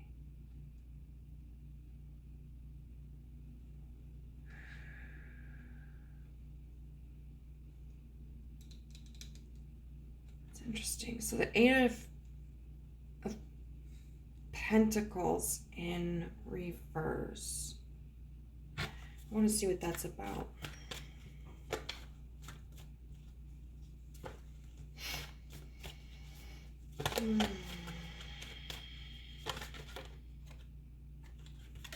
The 8 of Wands, which is about like fast movement. Okay, I gotcha. The con of this, I think, is not thinking this all the way through, because the 8 of Swords upright is about being like in a mental prison that you've constructed yourself and that you can get out of, but you have this perception that you're trapped. And so being in reverse, it kind of feels like choosing this is just kind of going in without thinking of really like all the benefits or the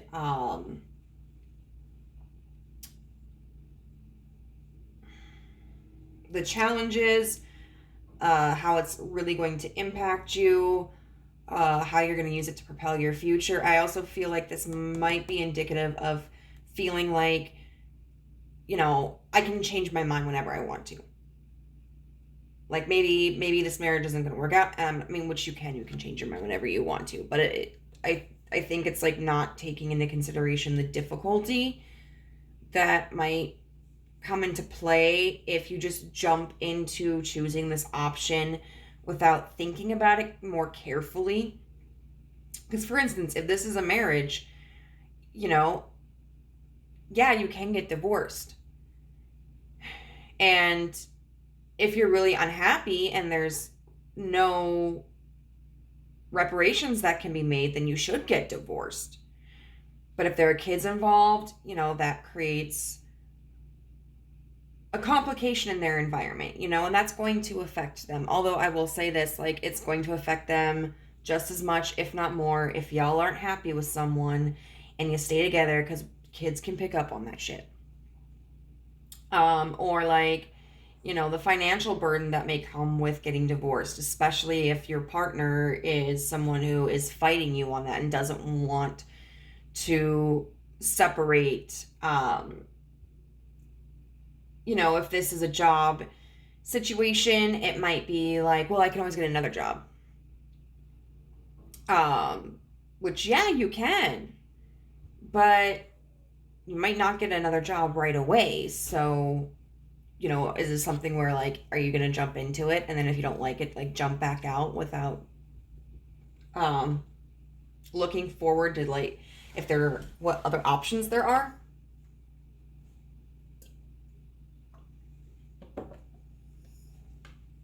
The Hermit upright, I feel it's really talking about isolation, as the Hermit indicates. It's a hermit. And so even though you're going to have this freedom to pursue the things that make you happy, this might create a separation between you and the connections that you already have. Or, like, if this is a new job opportunity or staying in a job that you don't care for, this might just make you feel very isolated from your coworkers and your employer. If this is a relationship, it could be, really not taking the time or not having the ability to make a deeper connection with them. And then we've got this Six of Pentacles in reverse, which often talks about giving without reciprocation. And so that could be, if this is a relationship, maybe this person really does care for you and love you and feels mushy and gushy about you, but you don't feel the same way about them. And so they may be giving all of this to you, and you may not be able to return that. Or it could be, because we talked about, like, with the 12th house, about trying to be true to ourselves but also cooperative in different, like, social constructs. And so this could be like, maybe you were taking action that is in an attempt to fulfill the needs of the situation or the people around you without you being taken into consideration, or without you taking yourself into consideration. So we're going to see, like, what the overall impact of making this decision would have on your life. Like, what's the overall impact on your life?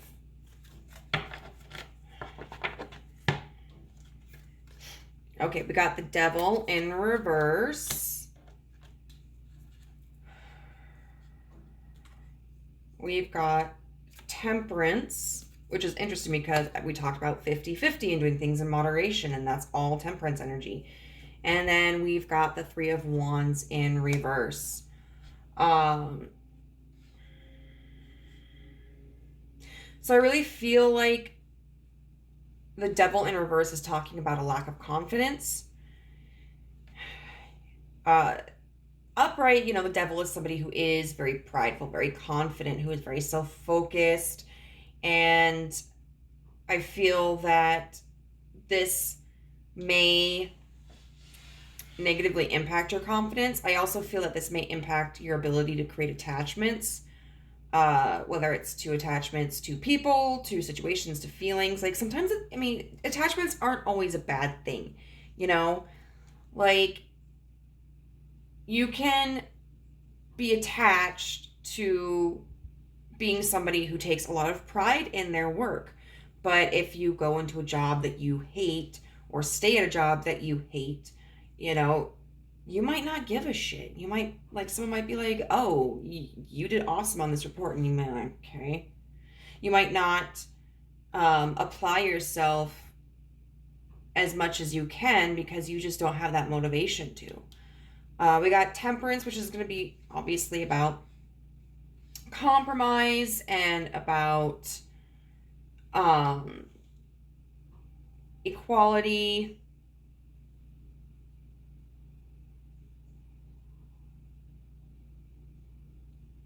So it is going to be, I think, a situation where if you were to choose this, there would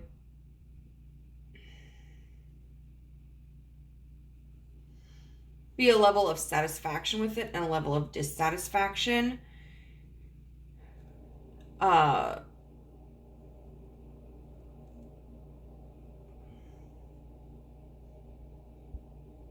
The Three of Wands in reverse. So the Three of Wands is about expansion, and it's about moving towards stability. But we're in reverse here. So I feel like this could be potentially indicative of, like, if this is a relationship, eventually the relationship dissolving. But it does look like there would be a certain level of fairness. Like if you were to get married, like things would be divided fairly. If you weren't ever married, but you separated, like, and maybe you had lived together, you know, the other person might be able to get you like off of the lease, or you might be cohabitating until the lease is up. You know, they're not going to be somebody who's like going to try to take your shit. If this is indicative of like a career or a move, I just feel like in the long run it's probably going to fall through. But I think you're going to be okay. Like, I think you're going to be able to be level-headed about it if that's what happens. So now we're going to get into what option B is.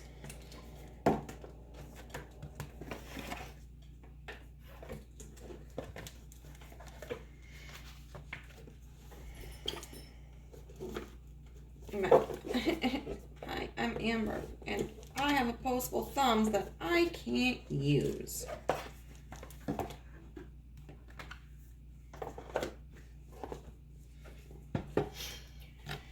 Okay, my man and my women and my non-gender conforming lovelies.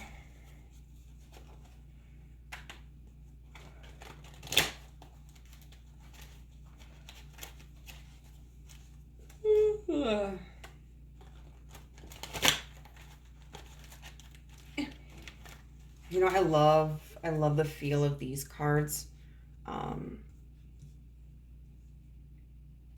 There's this beautiful texture to them that a lot of my other cards, well, I don't think any of my other cards have. Okay, so Spirit, can you please tell us what option B is? What is the other choice, the other major choice that group 2 could choose? The Page of Wands. Okay. Another page card. Like, we have the Page of Cups over here, but the Page of Wands is somebody who is ready to create, somebody who is ready to be an entrepreneur, somebody who is ready to try something new. And like, they're okay if they fail at it, because they're like, I'll learn something from it and I can try again, or I can do something else.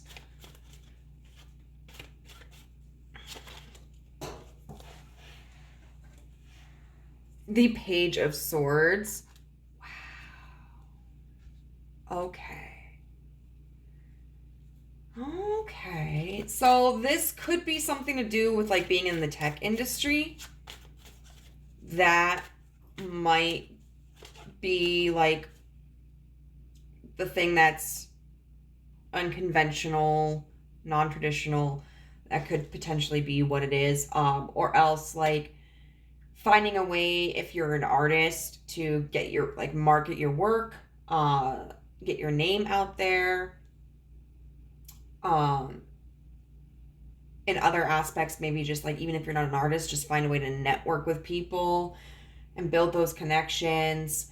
Maybe find a way to, what's the word? Well, like, you know, work with somebody to create something. And if this is about a connection, I feel it's really about committing to what you're passionate about and communicating that. So like if you are not interested or ready for a relationship, taking the action of towards what it is that you do want to live and being very clear about like, you know what, this just isn't for me. Like I'm not interested in being with somebody right now. I want to focus on myself. Or it could be also like communicating with people in your life like this, I don't want to be with that person. I want to be with this person. It could be communicating to the person that you do want to be with, you know, that like I'm serious about you. Like I want to take this someplace. So what is option B? The 6 of Coins. Wow. Wow, that's really beautiful. Because like we've got the 6 of Coins over here as well, but you know, like as a con, because it's in reverse. Well, it's a con and it's in reverse. But then over here, you know, the action that you want to take, the 6 of Coins is equal give and take. You know, it's that 50-50. Okay. You know, it's investing in, whether that's making a compromise about this situation or whether that's like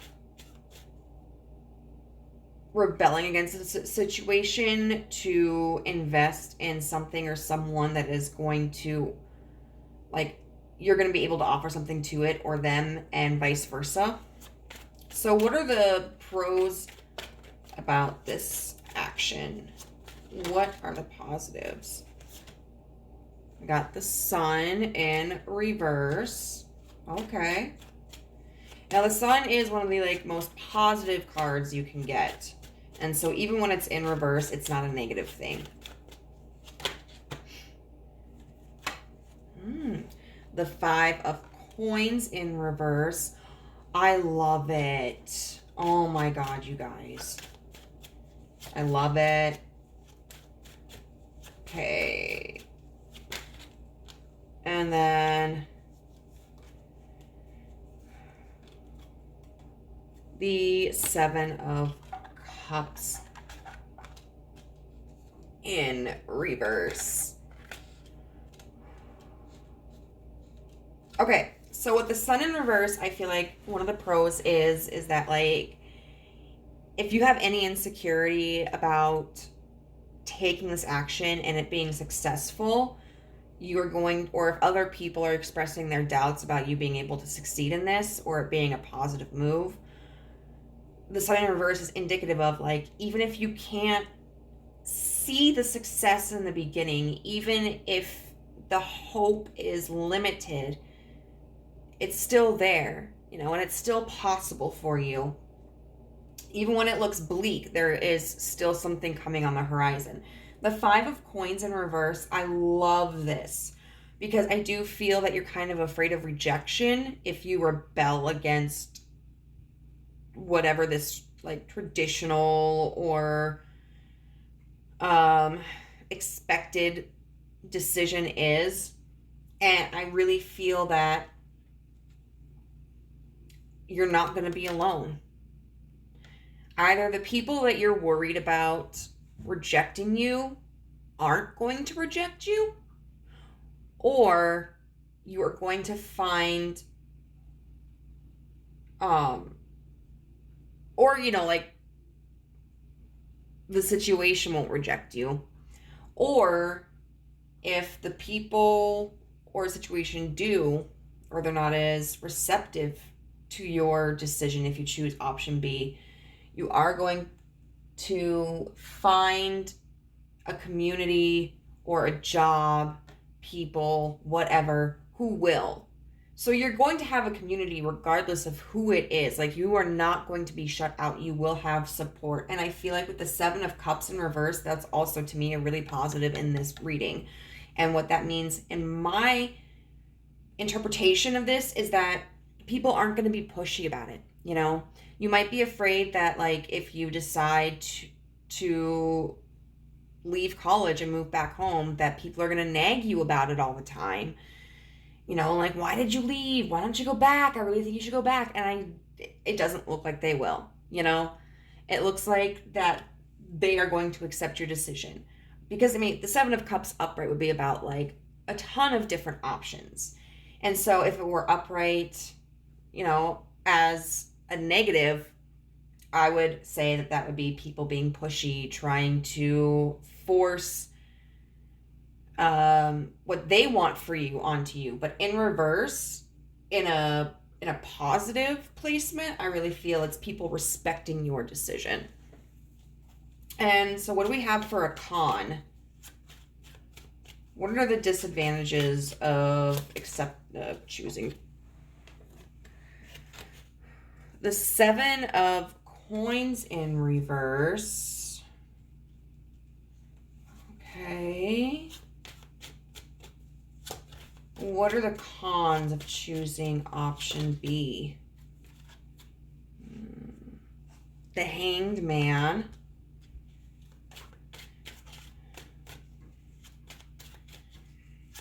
And what are the cons of choosing option B? The Nine of Swords in reverse. What I feel this is saying is either that A, it's not going to be challenging enough for you. So for instance, maybe you move back home, you become a teller at the bank on Main Street, you start seeing Jimmy, who you've known since 5th grade. You might end up living like a very content lifestyle, but it may not be a lifestyle that is really pushing you to excel. Which, I mean, there's nothing wrong with going back home, marrying Jimmy that you've known since 5th grade and being a teller. Like, everybody's needs for their life are different. Some people really thrive on exceeding expectations and status quo and constantly challenging themselves. And some people really thrive on just living like a very simple, content life, you know? But the Seven of, I also feel like you may not work as hard. Like, you may not it's also not just that, like, it won't challenge you, but you may also not put forth the effort that you would if you were staying in this situation. Because, like, once again, going back home, you may feel like, okay, this is my life right now, and I'm not going to really push myself. Like, I'm just going to take it easy. Then the Hanged Man, is talking about, it can talk about being stuck in a frame of mind, not seeing different perspectives. And then we've got the Nine of Swords, which is about anxiety, but in reverse, it would be about contentment, being at ease, which we would think is a positive. But this may, if you choose option B, this may just be something that, as I've already mentioned, doesn't push you to grow. Is something that is just kind of like really easy for you, isn't very challenging, you don't work too hard at. And so how would choosing option B impact your life?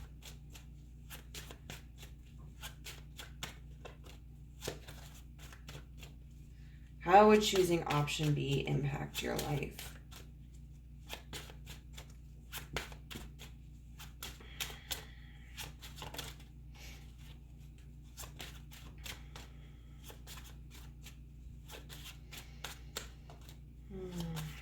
choosing option B impact your life? Okay. The Three of Swords in reverse. Very lovely.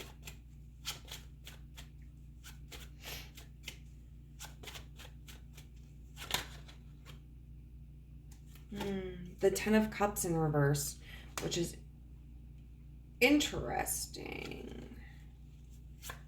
So we have the Ten of Cups upright as a positive in this. How would this affect your life?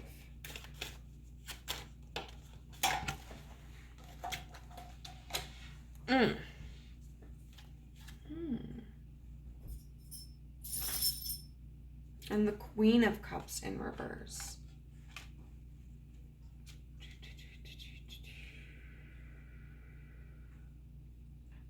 Interesting. So, first of all,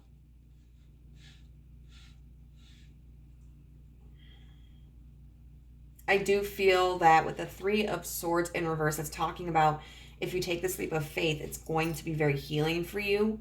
It's going to help with kind of placing your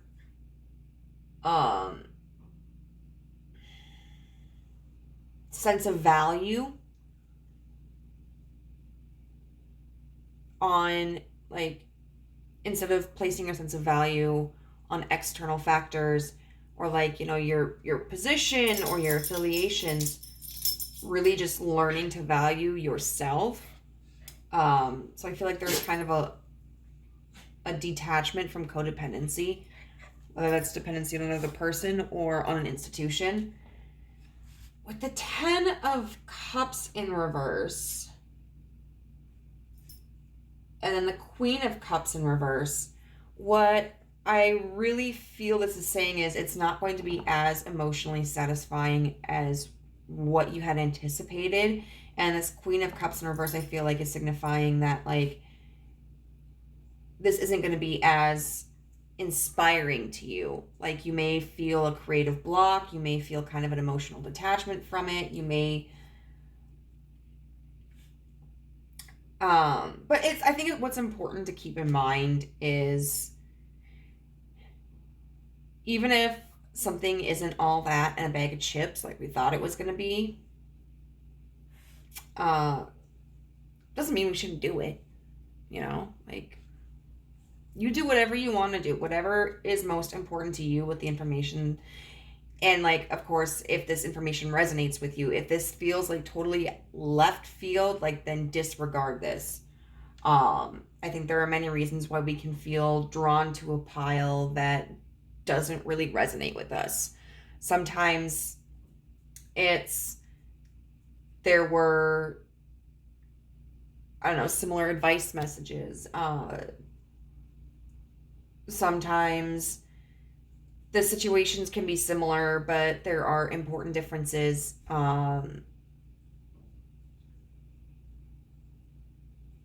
Sometimes, especially, like, if the reading involves another person, we might be attracted to a message that would be better fit for that person. I think there's a lot of reasons why we can pick a pile that really doesn't resonate wholly with us. But, you know, even if something isn't as grandiose as we had originally expected, you know, doesn't mean that it's a failure, you know? So I think that's just something to take into consideration. But now we're just going to look at some advice from the universe on things to keep in mind as you contemplate the decision to make. So we've got 20. No, it is not time yet. This is not the divine right time to take action. Please be patient. The opportune moment is approaching. We have 23 with pray from the heart. Prayer really can move mountains.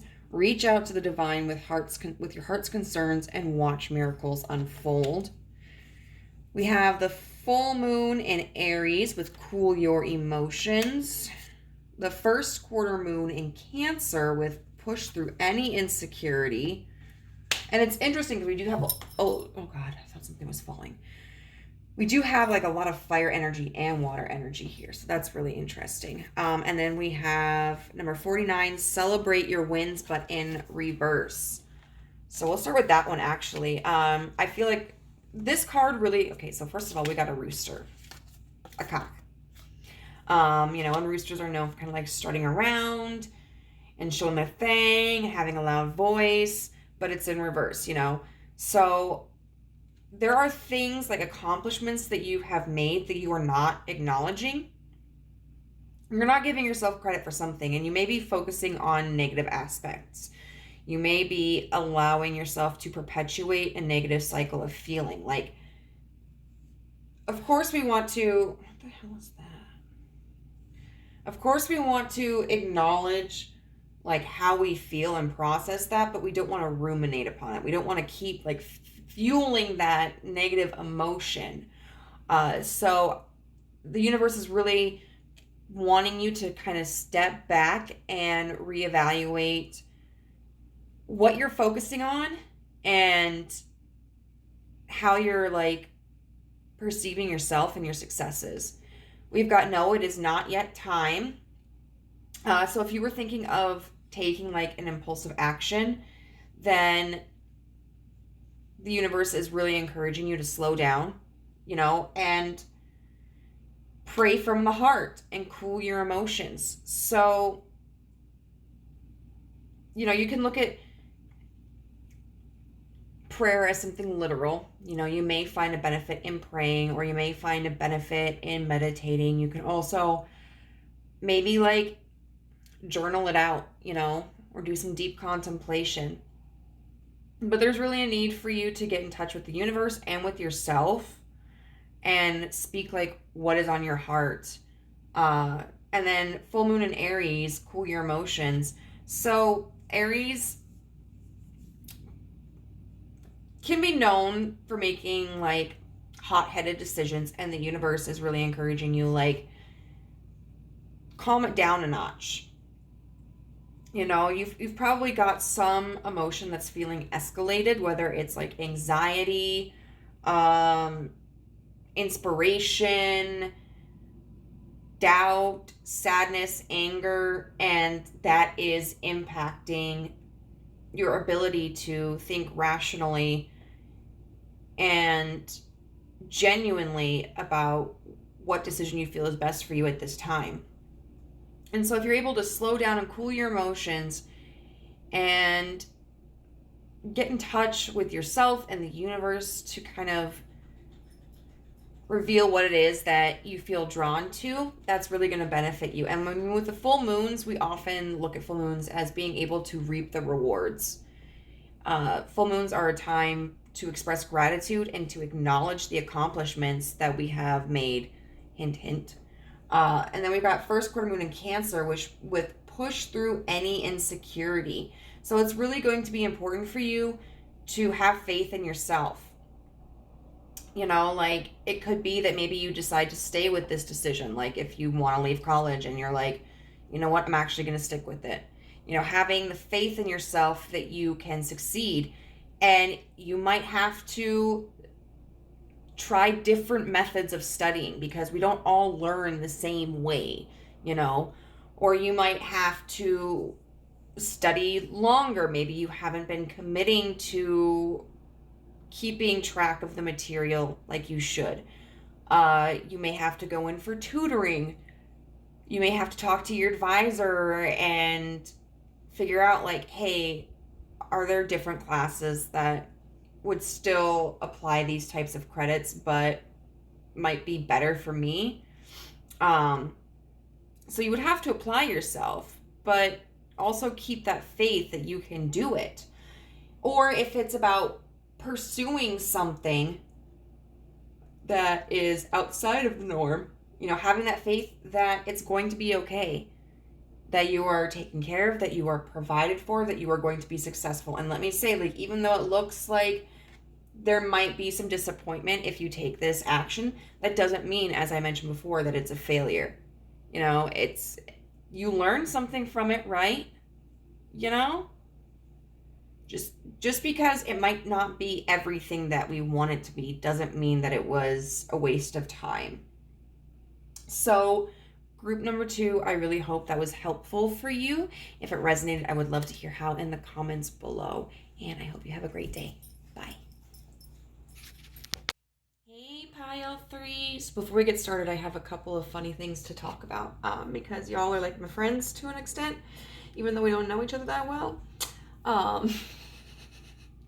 It snowed a little bit today, and I don't know, it was like 6:30 at night when I decided I was going to go to the laundromat. And so I go out there, and like one of the dudes that is my neighbor, because like there are a whole bunch of these dudes that live together. I don't actually know how many there are, but they seem like they're in their mid to late 20s or something. Don't really talk to me, but you know, they're far better than the people who used to live there. And well, that's where my name tag is. But yeah, like I go outside to start my car because I wanted to melt the snow off, and the guy's like, yeah, so I shoveled your car out this morning. I hope you don't mind. And I'm like, no, cool, thanks. And then I realized, like, we didn't even get an inch of snow. Nobody had to shovel anybody out. But I'm pretty sure it was because I was wearing this dress. It's kind of like a pencil dress fit, and it's a little short, whatevs, but you know what? It's cute. I like it. And then also, you may have noticed that it was less shaky when this pile started, and that's because I was finally not lazy enough to actually restart my phone so that my Google Voice would work again. So yeah, anyways, we're gonna get started on, what the hell am I gonna call this video? It's like between two choices. I don't know. We'll roll with it. So we've got the moon here, which this is such a beautiful moon. It's got its little rainbow. And then whatever plant that's supposed to be. I don't know. Don't ask me about plants. Amber the plant murderer. Okay, so then we have 71 with arrows.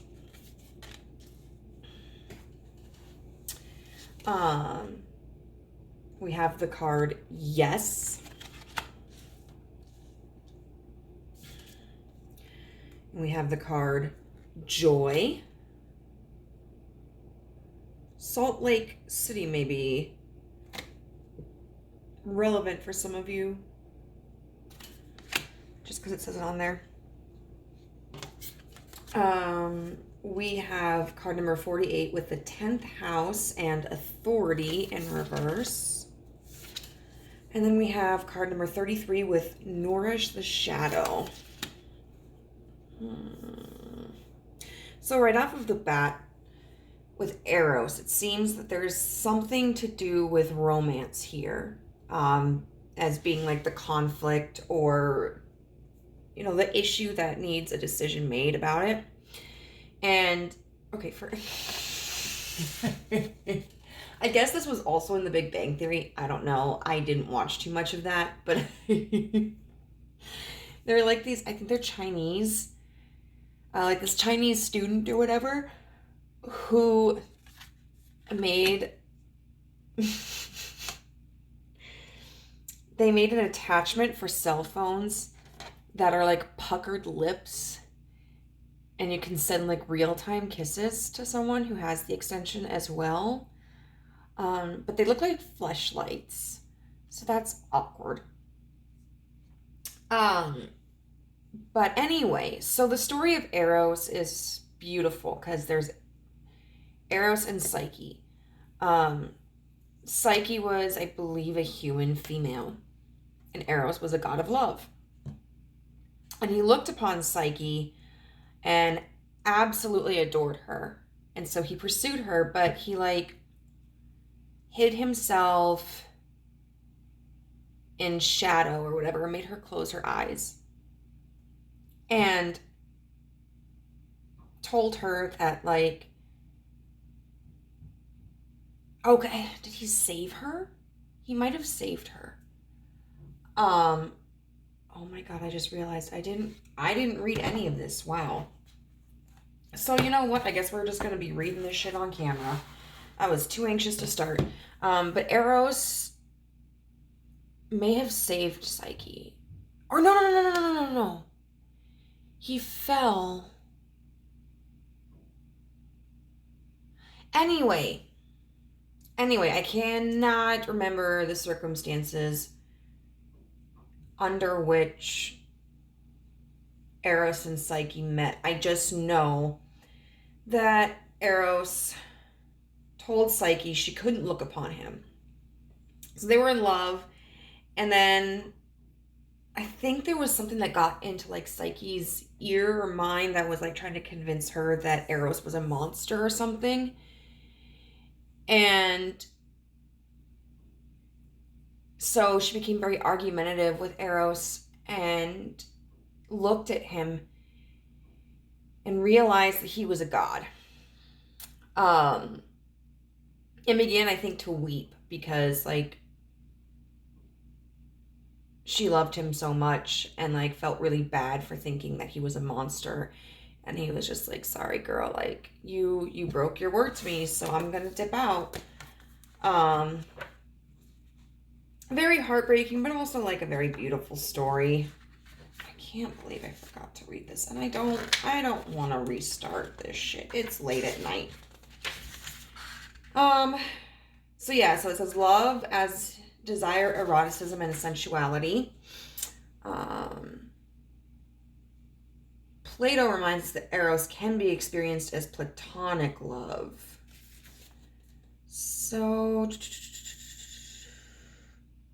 though Eros can be depicted as unbridled sexuality and eroticism, a more contemplative understanding of this archetypal energy leads us to the root of desire itself.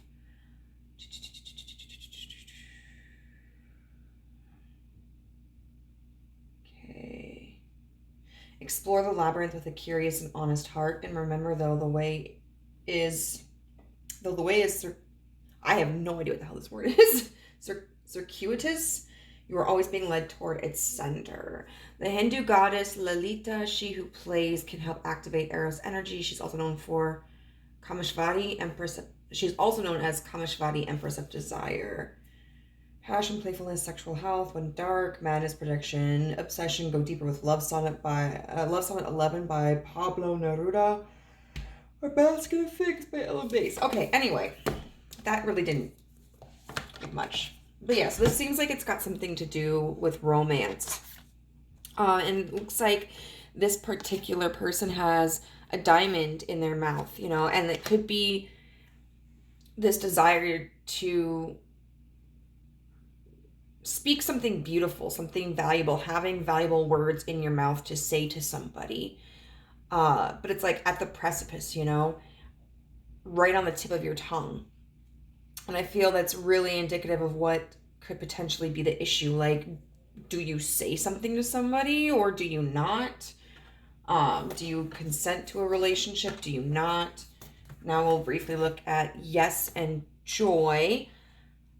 So with this yes card, this makes me think of unbridled freedom. I mean, this woman right here is going topless. And I know in a lot of places, like, that's not necessarily taboo, but we don't see that a lot in America. Boobs are highly obsessed over, but also hated.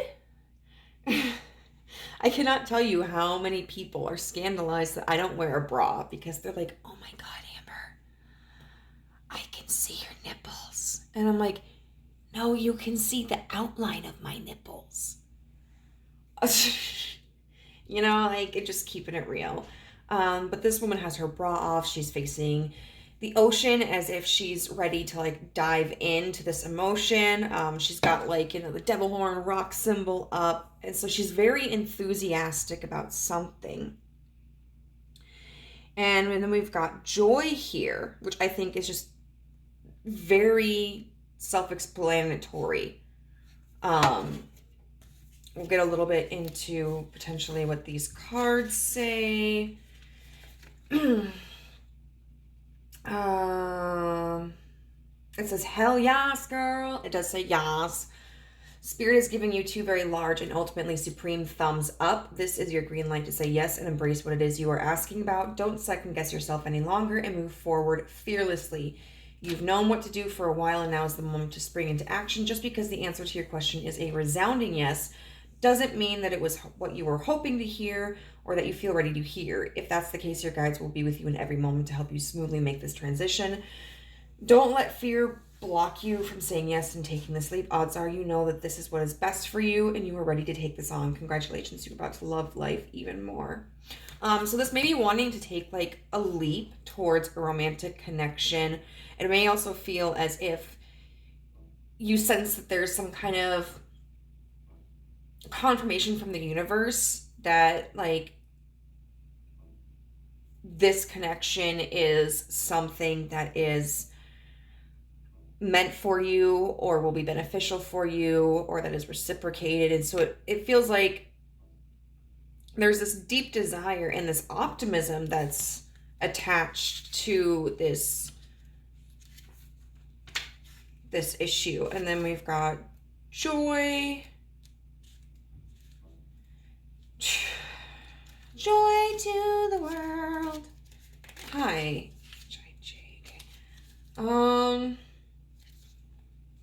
Joy is the highest vibrational frequency you can reach, matched only by love. When you attune yourself to the frequency of joy, you're as close to the angels as you can get. It's from that place that you can most easily hear their guidance, feel their presence, and know their love for you. The universe wants nothing more than for you to stand in joyfulness and be closer to your guides. This card came to show you that you spend way more time trying to be good at things and successful than you do trying to be happy. Now that you see this, every moment offers you an opportunity to change your priorities. To realign with joy, you simply have to do things that you enjoy. See what they did there? Truth is, you may have forgotten by now that you like to do what you may like to do, or it may have changed over time. That's okay. Start by just trying to enjoy this process of rediscovering the parts of yourself lost to stress, overwhelm, and responsibility. You are not alone. This process, Spirit sprinkles goodness all around you for you to notice and receive joy from. Look around you now. What do you see that lifts you up? And the thought of pursuing this connection may offer you like a lot of joy, and you may be experiencing a moment where you do feel very confident, very spontaneous. But then it's interesting here, we have these 2 cards that kind of represent more of a shadow. We've got Nourish the Shadow, and then we've got the 10th house in reverse with Authority. So with Nourish the Shadow, it may also be that you're considering like a negative side to pursuing this connection or engaging in this connection.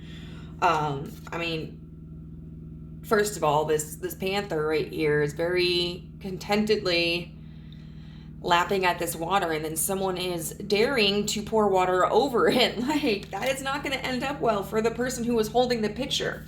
And then it's also very interesting that we have the triple moon symbol here, because that tends to stand for like the triple goddess, the maiden, the mother, and the crone, which signals to me that maybe this is a connection that has already gone through a cycle, and a fear that like nourishing the shadow might bring about turbulence in your life or in the connection. I'm interested to see, because I don't think I've actually ever gotten this card. It's from the Animal Apothecary.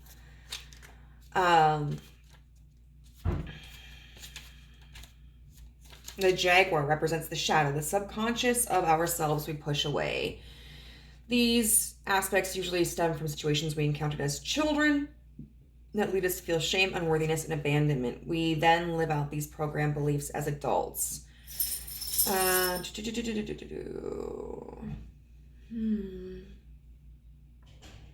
Water is where all life comes from. Without it, we have no vitality. Many of us ignore and starve our shadow aspects because they cause us so much pain. We push them away and deeply criticize them. We chain our jaguar shadows and confine her to the furthest part of the backyard of our mind. She howls and cries for nourishment, yet we still ignore her. In her banishment, because of the lack of love, her power grows as the master of self-sabotage. Ironically, if you would begin a relationship with her, you'd find that she is your greatest asset and leads to fulfilling your life's purpose. Funny that we instinctively banish her. Jaguar's medicine asks you to create a self-talk relationship with yourself and to ride the wave of hurt within. Every time a painful feeling arises, you now must tell yourself, I'm right here to feel this with you. I accept this uncomfortable feeling and I will write it out with you. I'm here to feel this with you. If you do this, the emotion will always detox out and dissipate, leading to a much quicker healing. But you must be strong and endure the pain. Commit to riding the waves of emotion together within yourself. If you witness her, she will start showing you a new indestructible power within. Your shadow is where your diamond lives. That is beautiful. Look at this diamond. And so this also may be that maybe there's a connection that has ended and you're still wanting to pursue romance, and yet have not taken that time to process the grief and the pain that you've undergone. And so this may be one decision of like, well, maybe I should put actively searching for a connection on hold and process the trauma. And then we've got the 10th house with authority in reverse, which I should know this card by heart at this point.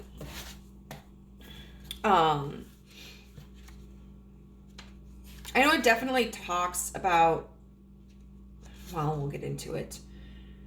So the 10th house is essentially the courthouse, the government seat, and the public face of your work. It's the arena for your most public self, your relationship to authority figures, and your role as a leader. This is about taking personal authority, looking at your definition of a strong leader and deciding whether you need to amend it. Remember how you felt as a kid about your parents, the school principal, priests, police, and officers, and observe whether they used their responsibility wisely and encouraged you to develop yours, or whether you needed to rebel to be safe.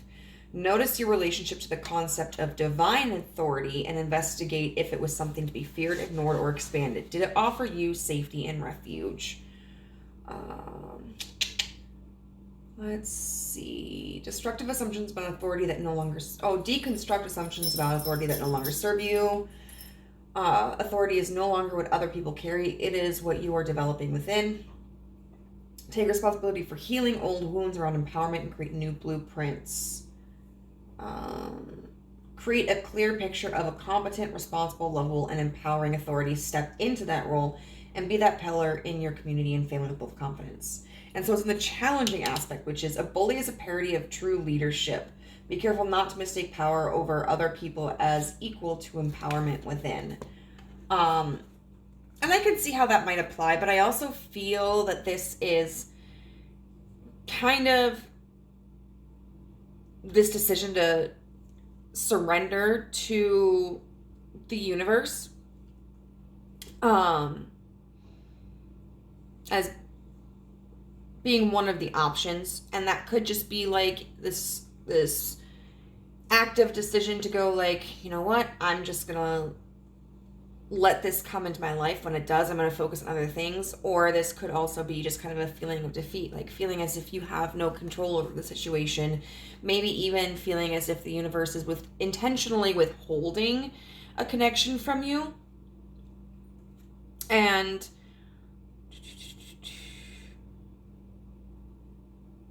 it could also be like the stubbornness of, even though it's not coming my way, like I am going to go out there and I'm going to make it happen. And that would be like in a situation where, I mean, that can be a positive thing. It does depend on like where you are at in your headspace, you know, and if you are in a position where you have enough room in your heart and you're emotionally healthy enough to take that course of action. Now, of course, like, you don't have to be completely emotionally healthy. You don't have to be in the best place to have a wonderful, authentic connection. But it certainly does help when we have started to work on ourselves, at the very least, to make that commitment to ensure that we are holding ourselves accountable and also doing what's best for us. That certainly helps allow us to draw in and create and sustain a relationship that is going to be positive in our lives. That helps to prevent anxiety, insecurities, emotional abuse, verbal abuse, physical abuse, all that sort of stuff.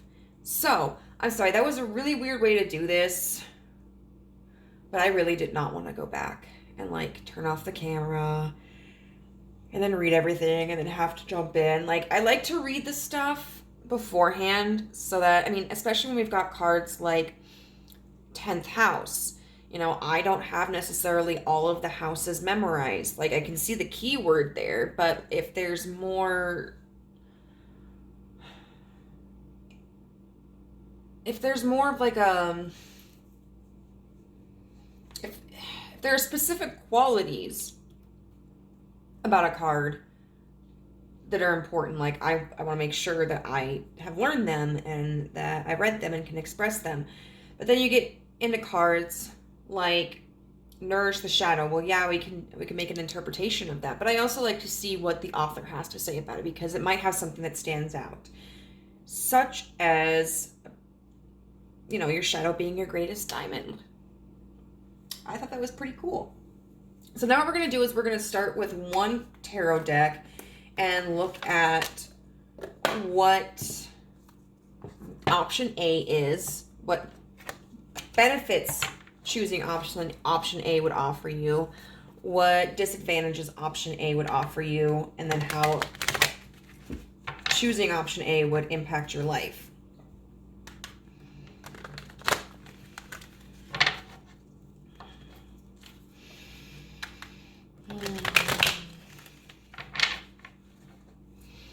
Okay, Spirit.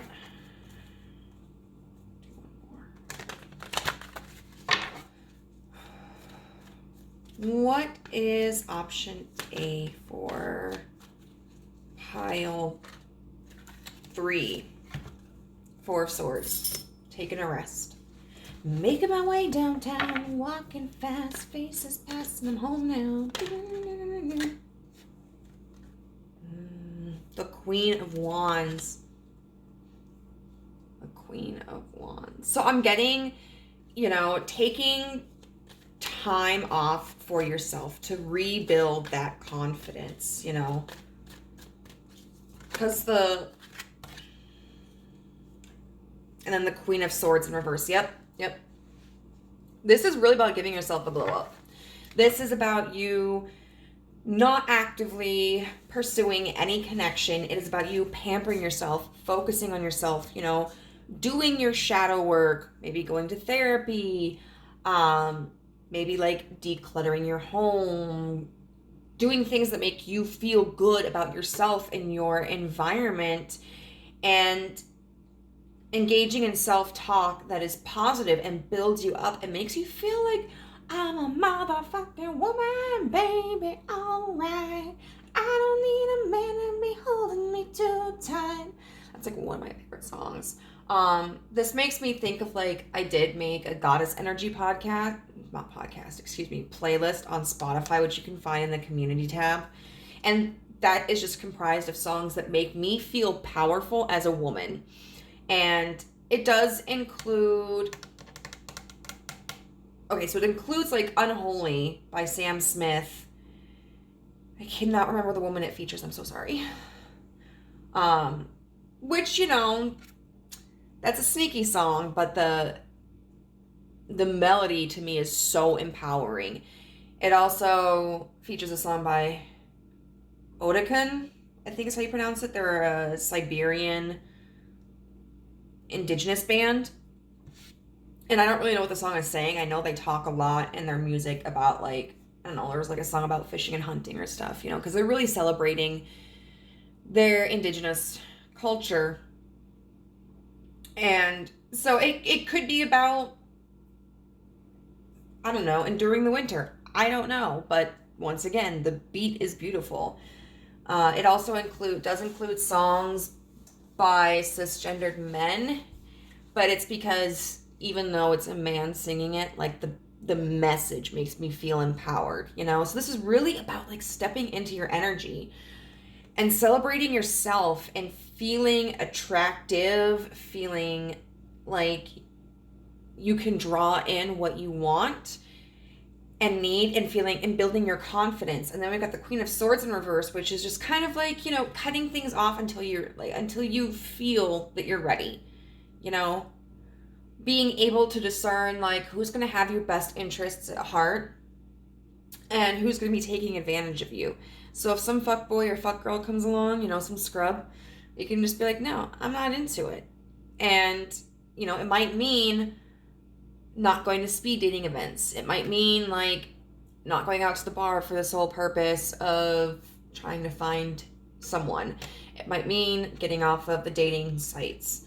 Like for me, I realized, because I was doing online dating and it was beneficial for me in a lot of ways, but I kind of realized that the kind of person I want to be with probably isn't going to be on a dating website. Like, it's not impossible that they would be, but it's very unlikely because you're going to see more people like me, and I don't want to date me. I want someone different than me. Like, don't get me wrong, I'm a fucking catch. But anyway. So yeah, that's beautiful.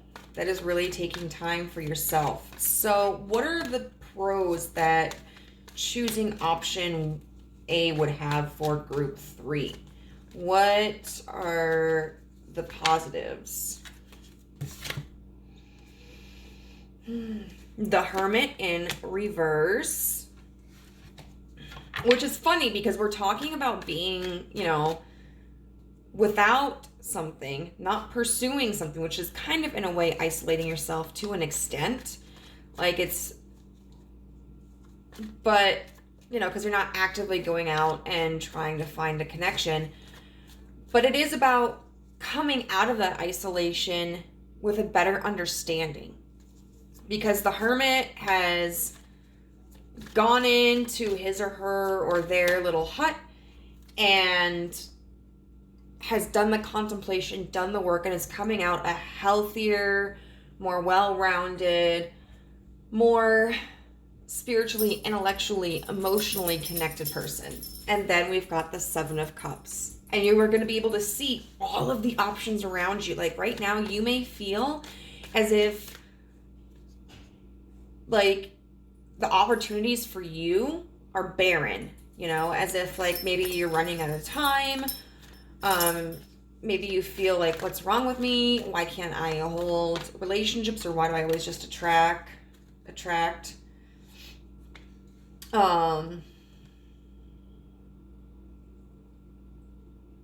the wrong kind of people? But this is really going to change your perspective. And you're going to be able to see like, wow, like there's actually a lot of opportunity around me. And I don't have to settle, and I don't have to be in a rush, and, you know, I don't have to put myself down. Okay, so I'm kind of confused. We did get the Ten of Swords here.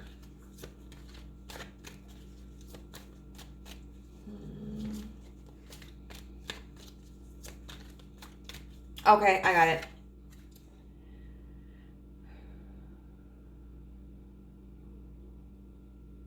You know, tens are a completion cycle. And a lot of times when we look at the Ten of Swords, it is a very intimidating card. It can be exhausting to look at, daunting, and kind of like, fuck. Because, I mean, it means that you have to put in some really hard work. But you're going to survive it. Like, it's going to be difficult. It might be difficult going through your shadows. It might be difficult being alone. It might be difficult building yourself up, but you are going to survive it. You are going to come out the other side. So we're going to look at what disadvantages choosing this option might have for you. What are the disadvantages of choosing this. The Hanged Man. So there's going to be stagnation. Yeah, stagnation in your life to an extent. Strength in reverse.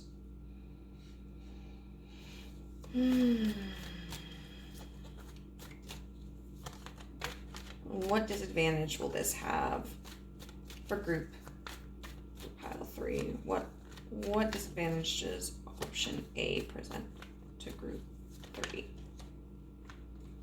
I don't know.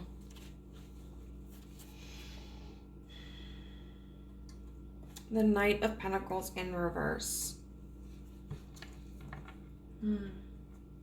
So I feel what disadvantage this is going to have is that there's going to be stagnation, you know, because you're not actively out there pursuing a connection.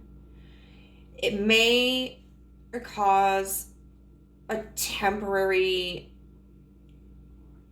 feeling of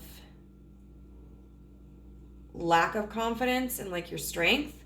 You may feel weak. You may feel undesirable. And it's really going to put you in a position where like you are not in control. And that may be something that's difficult for you. And then the Knight of Pentacles in reverse, again, because the Knight of Pentacles is like a travel card and it's a message card, and Pentacles are like, you know, physical, tangible offerings. And so in reverse, I feel that means like, you know, you don't get to steer the direction of where this goes. You're just kind of,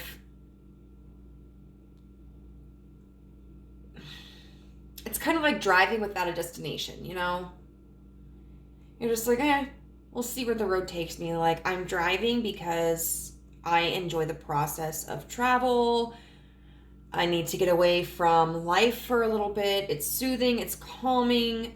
And wherever I end up, I don't know. I mean, in that circumstance, yeah, you have more control because you were literally the one driving the vehicle. But bear with me here. We'll say that you taking time off and choosing to use that time to work on yourself is really, it's like synonymous with driving the car, you know? And the person showing up in your life is synonymous with the destination that you haven't chosen but are just going to end up at. So how is this going to affect your life if you choose this? Like, what effect will it have on your life? The Six of Pentacles. Okay. What effect will this have on your life? We've got Justice. We've got the Fool in reverse. And I'm going to pair that with Justice because it came out with that. And then finally, the Nine of Pentacles. I love this, guys. I love this. So this is saying to me is that the Six of Pentacles, you know, it's all about the willingness to like charitably offer something to someone, but that being reciprocated, that being restored. I'm sorry, y'all. I know this dress is a little short. No wonder he shoveled an inch of snow out from my car. What would I have ever done? Fucking guy. This fucking guy. But the Six of Pentacles, you know, it's, you have a confidence in what you give and what you know you're going to get. Like, you are no longer going to be accepting crumbs. There's a difference between understanding that, like, you know, there's someone in my life who is in need of assistance, but they don't have a whole lot to give. But I'm okay with that. Like, I just want to help. I'm comfortable enough in what I'm doing to be able to offer that assistance. And, you know, I might not expect anything in return, or I might, you know, this might be a relationship where I know this person can provide me with something else as well. Like maybe I'm better at offering financial assistance and maybe they are better at offering like emotional assistance, you know? But you also like, there's a difference between that and accepting shit from people who are just taking advantage of you or who are not viewing you as somebody, okay, and I'm not going to say it like that because here's one thing I realized. A lot of people are not self-aware. They are stuck in their own heads, focused to the extreme on what's going on in their life, and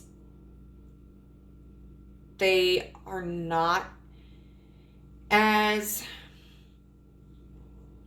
knowledgeable about how their actions affect others. And that's not necessarily excusable. Like, especially as we grow as adults, a large portion of us, and I say that because we always have to take things like disabilities or different kinds of personalities, like in neurodivergent thinking, into consideration, like with the ability for somebody to be able to do this, because there are people who have like brains that just aren't hardwired to see outside of themselves, and like they might be able to learn how to better identify things outside of themselves, but that takes practice. And so that's not their fault really. But for a large portion of us, we are people who, as we grow older, have the capacity to expand our understanding. But a lot of people don't, And so it may not be that someone doesn't see you as like worthy of being treated a certain way. They're just kind of, I don't know. We treat people, what was it? We teach people how to treat us. And so when we are somebody who allows people to just give us the bare minimum, that's all they're going to do. And then we've got the Justice card with the Fool in reverse, which I feel is, having the discernment of knowing when something is worth starting and when it's not. Is this going to be an investment that is going to be worth it? Or am I going to be taking a loss in this? And then we have the Nine of Pentacles, which is really just this happiness and this confidence in your independence. And I think that's very important for when we are trying to attract like a future partner, that we are confident in who we are and in our security, and able to kind of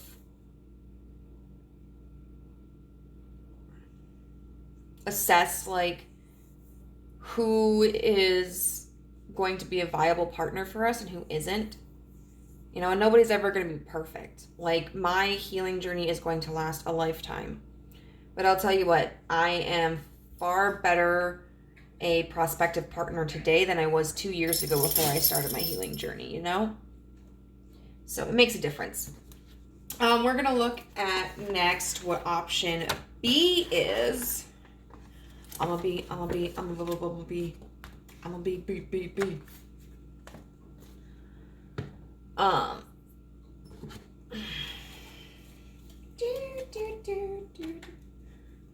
I promise you can't see anything.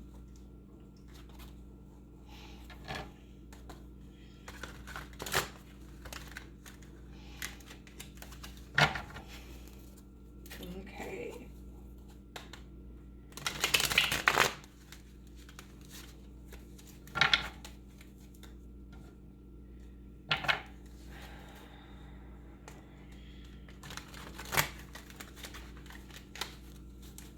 All right, Spirit. What is option B for pile number 3?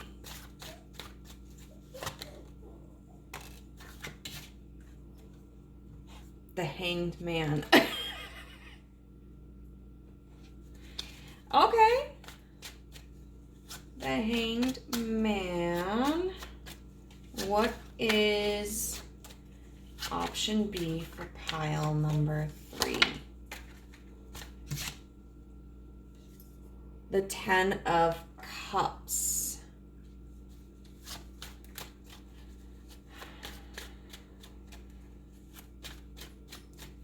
What is option B for pile number 3?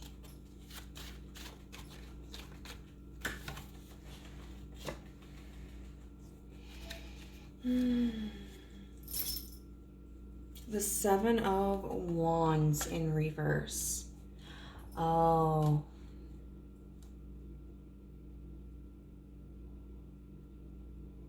Okay. Lowering your standards, I think. Lowering your expectations and settling. The Hangman is about taking a different perspective. Ten of Cups is about ultimate fulfillment, you know, and like here we have this wedding and this family going on. This really makes me think of like the new Black Panther movie, just because like there were the mer people in there. You know, and then the Seven of Wands is about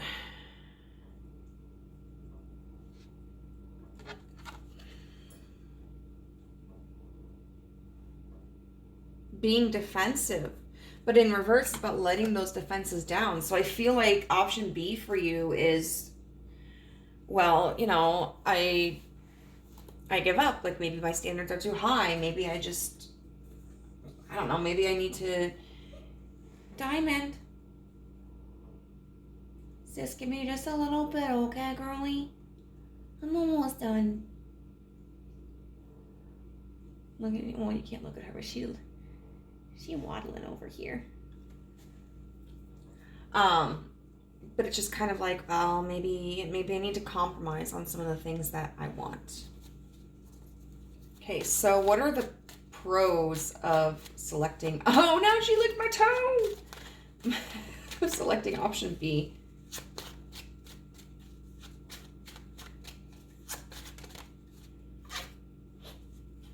Four of Cups.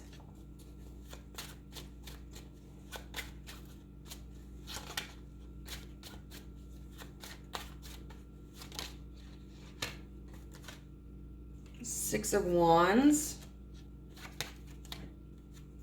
And the Ace of Wands.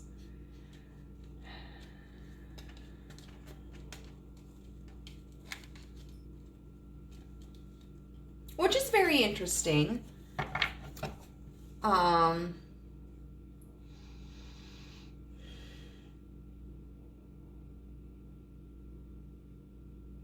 With this Four of Cups, I do feel that that represents, in this instance, a little bit of like an emotional fulfillment. And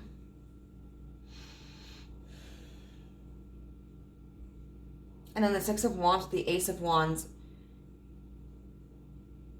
I don't know that it's fulfillment with another person, but it might be like this fulfillment of, okay, like I finally have options now. I finally have opportunities now. I finally have someone that I am connected with now.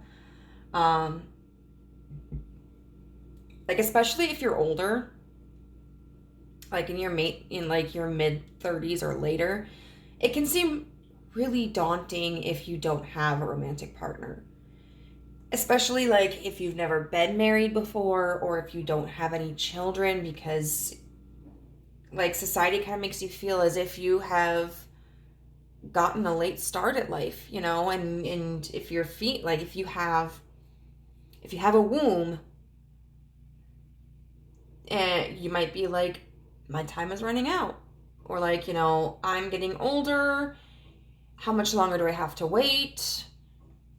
You know, most people are married by now, so it's getting harder to find somebody. And then with the Six of Wands, with the Ace of Wands, it's feeling like this victory over creating something. So I feel like one of the perks is that it's going to create this contentment in you where you feel satisfied. Like, okay, I don't have to worry anymore. Like,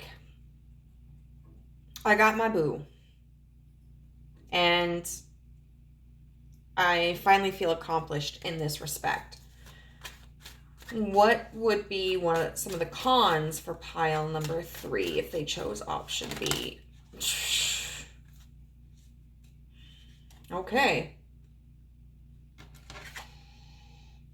We've got death here. We've got the Knight of Wands.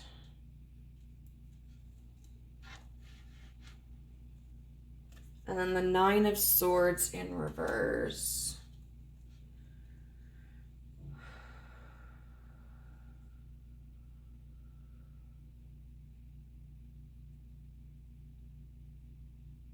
I'm actually going to get clarifiers for all 3 of these because I don't know.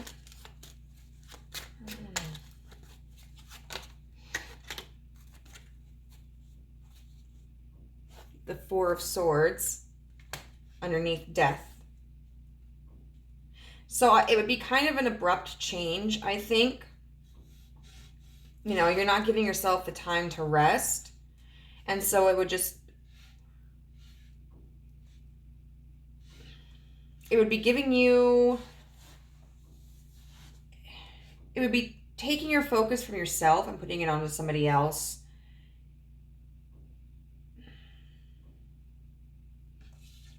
The thing that's interesting about this death card is that it kind of reminds me of a stage of a play, you know, because they've got the curtain. And so it's almost kind of like putting on this act, you know. And this 4 of Swords is really interesting because usually the 4 of Swords depicts, as we saw with the White Newman deck, somebody resting. But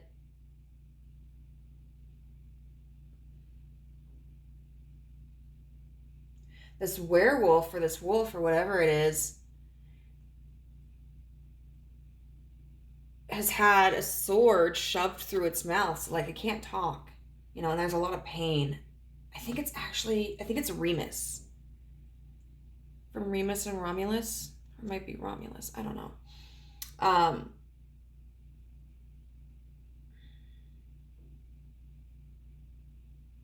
Yeah, so it's really going to be changing your motives, and it's not going to give you time to rest. And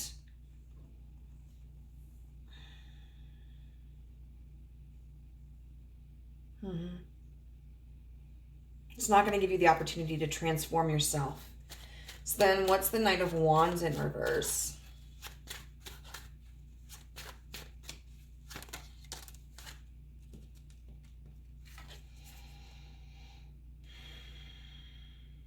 The Empress.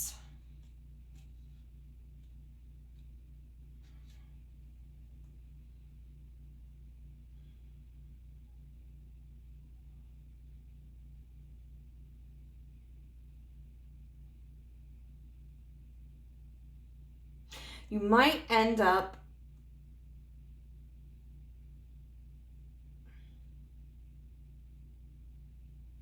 nurturing or trying to nurture connections with people who are not good for you or good to you. Maybe very selfish, maybe kind of like in and out of your life all the time. Potentially like hot-headed, controlling.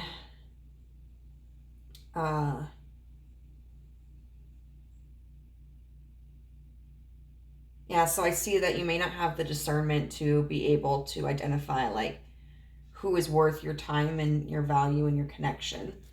And you may end up repeating cycles of like offering your love and your time and your attention to people who haven't earned it. And in truth, continuously demonstrate that they are not deserving of it. And then we've got the Queen of Cups in reverse underneath the 9 of Swords in reverse.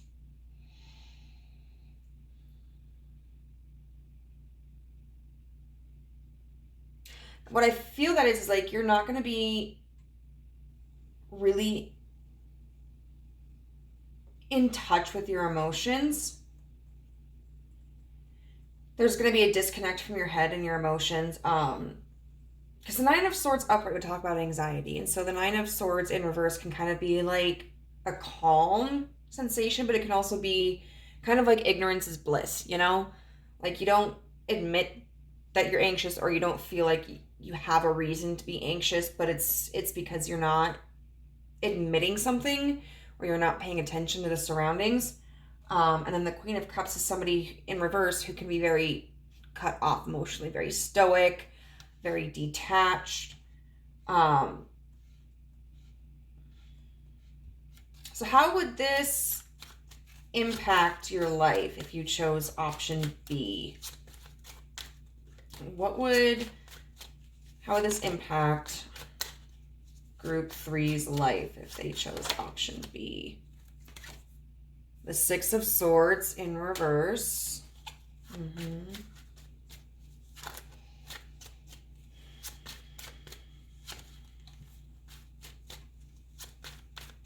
How would this affect?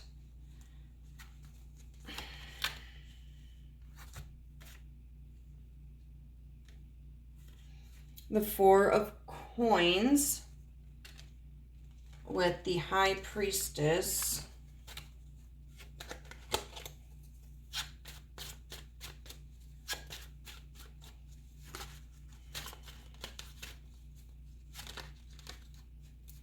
And then the Hierophant in reverse. Oh, gosh. Okay. Out of all three piles, this one seems like there's an option that really is going to create a lot of complications.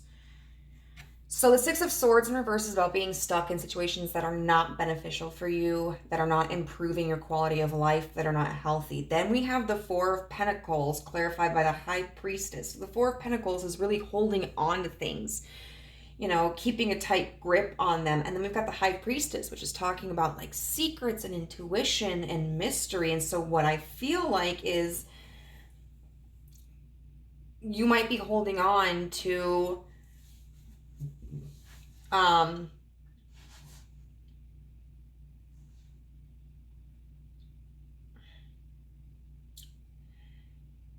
do I want to put it? Basically like illusions.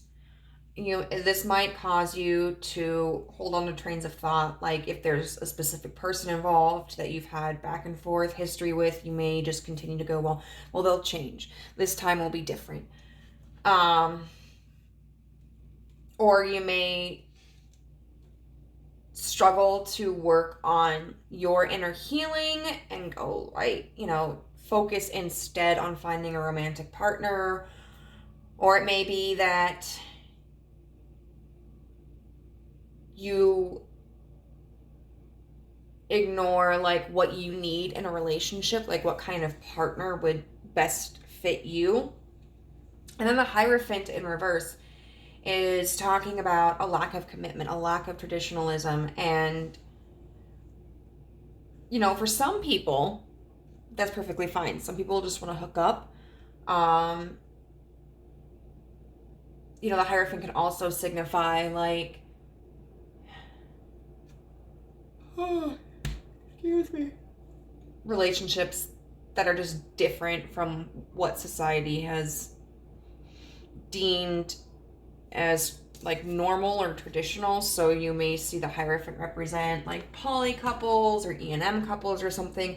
Although I would say in a situation like this, if the Hierophant were upright and you were poly or E&M, I think that would still apply to you, because that's just kind of forming a commitment between two people. Even if there are going to be other people potentially involved later on, but there's still like an agreement, because when you're E&M, when you're poly, like you still have to have trust between you and your partner and your partners. A lot of times there are still boundaries that are established, and there are still expectations. with the Hierophant being in reverse, I feel like what this means is that it's not going to lead you into a connection, you know, by kind of moving quickly into pursuing other people and reducing your expectations, thinking that maybe what you want is too much. You're not going to be doing what it is that you did that for. Like, you're trying to adjust your expectations so that you can find a partner,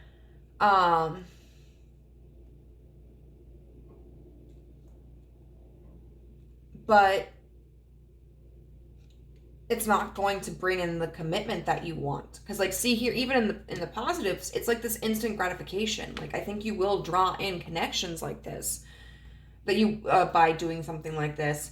But those connections, as we see in the disadvantaged portion of the reading and in like the long run, how it impacts you, those aren't going to be sustainable connections. So we're going to ask the universe for some advice to help you make a judgment call on the decision that you want to take, you know, or what to take into consideration as you are making a decision.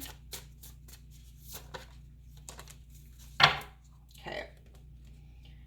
So we've got make a mission statement for your soul, 58. And I love the imagery between this mountain here and then the mountains here. I feel like this is just, you know, indicating like you, first of all, you need to find out what your core values are, what you are willing to provide for a relationship, what you are expecting of a relationship. And you need to stick by that. You don't need to adjust your expectations. And you need to be willing to take an authority on that, you know, like, this is what I'm looking for. This is what I want. And this is what I am willing to compromise. This may also kind of just indicate, like, it's interesting because we have the hiker here as well within this road, you know, having to take a journey, whether that's a physical journey or like an emotional, spiritual, mental journey, to just kind of process what it is that like your soul is looking for and what it needs from someone else and what it needs from yourself. I kind of want to see if there's anything pertinent. Soul journey, finding meaning in life and work, guaranteed success, happiness.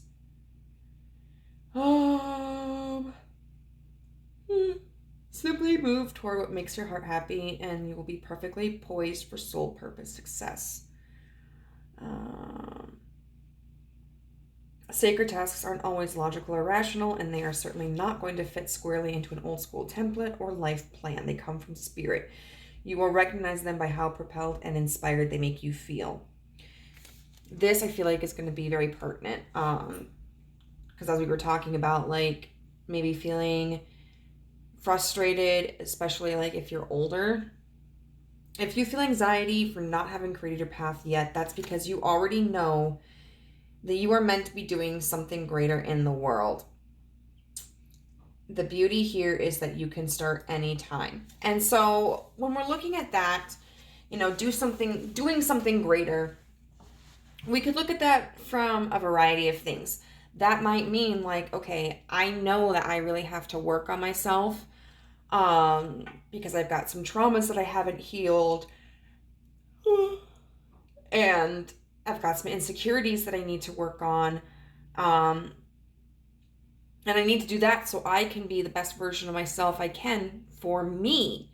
And in turn, that will bring in a healthy relationship. And like, maybe I want a family, you know, and I want to be somebody who is emotionally and physically stable for my family. Being meant for something greater could also be like, you know what, I'm not going to settle for a partner that doesn't align with my values, you know, that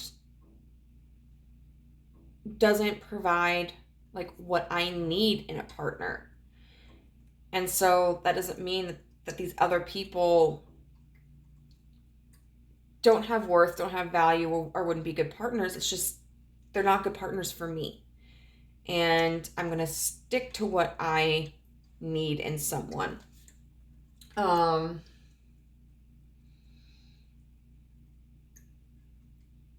find satisfaction and meaning in what lies in front of you today and what you can, and so that you can build the rest of your success from there. I think that's really good advice.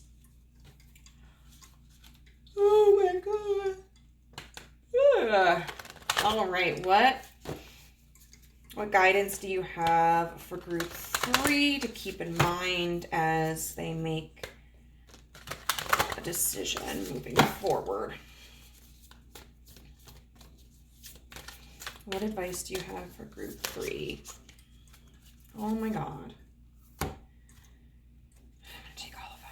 Go new moon in Scorpio, go deeper. And Scorpio is all about transformation, you know. And new moons are about setting new intentions. We have last quarter moon in Aries, work through your feelings. Last quarter moons, I was thinking of waxing gibbous, I think. And then first quarter moon in Scorpio, release your blocks. So we're going to look a little bit about that, but this is definitely encouraging you to explore your inner self. There may be things that you have been kind of avoiding, or maybe you feel as if like, well, I've done all this work, like how much more do I have to do? There's always work, you know. And it's not that we have to be perfect in order to acquire the things that we want in life, but there may be traumas or habits or perceptions that you have that are kind of hindering you from meeting the kind of person that you want to be with. So for me, for instance, like I want to be with somebody who's more extroverted, but I never go out anywhere. Well, how the hell am I going to do that? You know? So one thing I'm working on is, online dating was great for actually talking to people and figuring out how to express what I wanted and what I was willing to give. And then meeting a few people and having to like be face to face with somebody that I didn't know. Which was very intimidating for me, but it really helped me grow more comfortable in my skin, and now I'm starting to do things more for myself. Like my best friend and I are going to go in a couple of weeks and create like a fae clay house, just this little workshop. And I like to do things like that, and as it starts to get warmer, I'll go out and I'll do some more like hiking and stuff and exploring.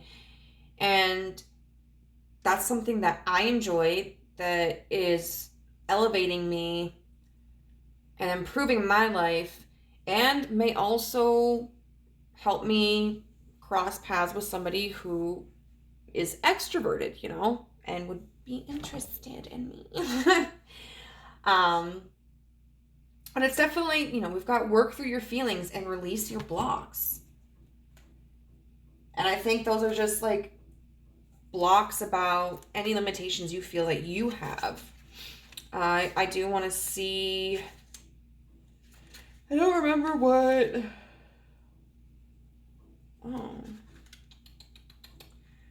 let's see, we've got new moon in Scorpio. You're regaining control of a situation that cut deep. You've moved through your fears and can now see where this issue has come from. Now isn't the time to gloss over the facts. Rather, it's time for you to face your darkest concerns. Your situation may need to crumble before it can be renewed. Magic is called for. It's crucial to stay strong. Sexually, it's time to reach for true communion with your partner. Financially, this is a blessed time to work with someone on a joint venture. It's time to release a grudge. This card is an especially good sign for matters related to sex, money, or an obsession you've been grappling with. Know that your magic clear up negativity to supercharge your manifesting powers. Life goes in cycles, and my life is now regenerating. I think that's a really good message for you.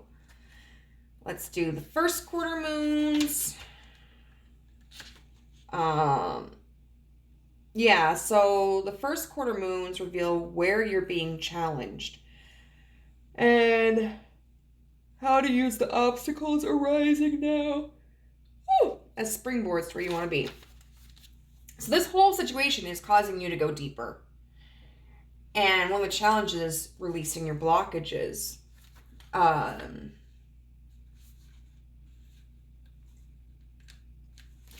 so when it comes to pushing through your fears and any other negative feelings, you're going to have to dig deeper. The only thing we have to fear is fear itself, because fear blocks us. Make time to clear any toxic feelings around you. Don't let pride stop you from showing how dearly you want something. It's okay to be vulnerable if you know the people you're dealing with are trustworthy. Think about others as much as yourself.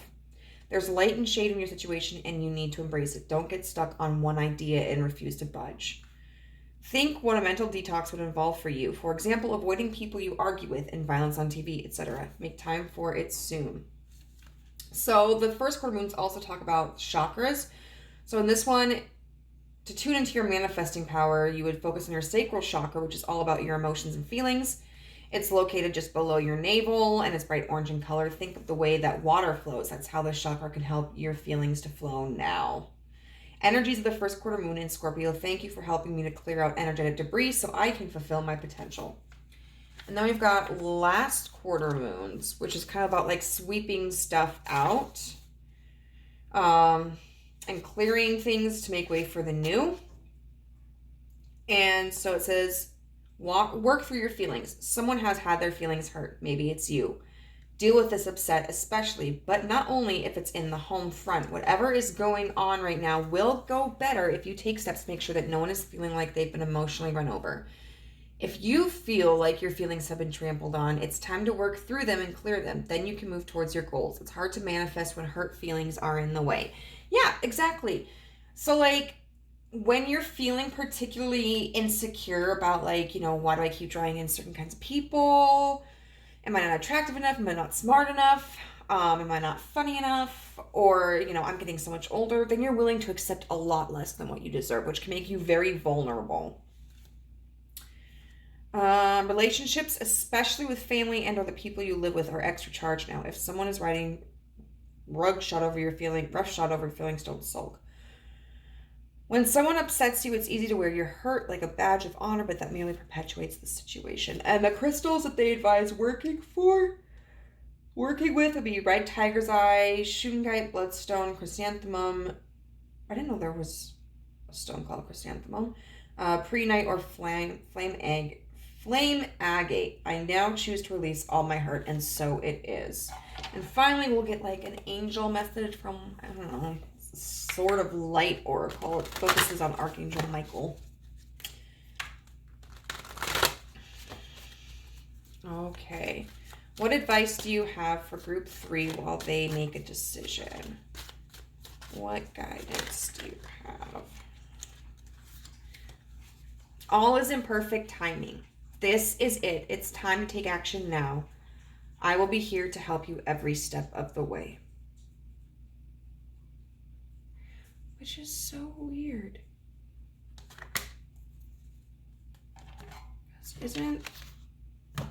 I know one of these cards was like, don't take action. So, right?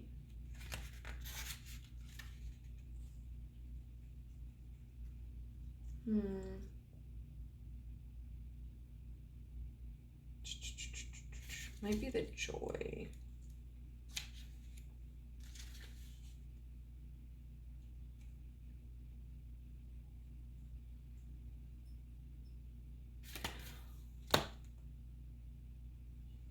I swear to God, there was a card that was like, don't take action now. I don't know. I'm losing it, y'all. But I think, yeah, the message of like all is in perfect timing is really pertinent, because it's really easy to feel left out if we're somebody who wants a romantic relationship and we don't have one. And I think the universe is just saying like there's no time limit for you, Don't measure your success against others. Everybody finds or meets like different goals at different points in their lives. And your value, your worth is not changed at all according to your relationship status. So it says the doors of opportunity have opened for you and you're being invited to walk right through. This is the moment you have been waiting for and you deserve the goodness that is flowing your way. If you are asking about a situation in the future, then you should take this message to mean that your anticipated timing is perfect. Stay with your current plan. This card indicates that there will be great abundance tied to this timing. It might be related to financial prosperity if that's your plan. It could be that a multitude of happy experiences are in store for you. Perhaps you can expect ample help from others to make your dreams come true. In whatever form this abundance presents itself, accept it and share your gratitude with the divine. At the very least, because I don't know what friggin' card I was thinking of earlier. This all is in perfect time. I think in general, it's just talking about like, don't worry about when this is going to happen. But the time to take action now, I feel, is still encouraging you. Like whether you decide to kind of abstain from any romantic connections for a while, or whether you decide to continue to pursue romantic connections, I feel that the universe is still guiding you, like at least continue to work on yourself, you know, because you can pursue romantic connections while you also do your healing. It's just sometimes a little bit easier to do deeper, more intensive healing when you don't have the distraction of another like obligation, which a connection like that is. But you know, as long as you are like kind of pacing yourself and continuing to work on yourself and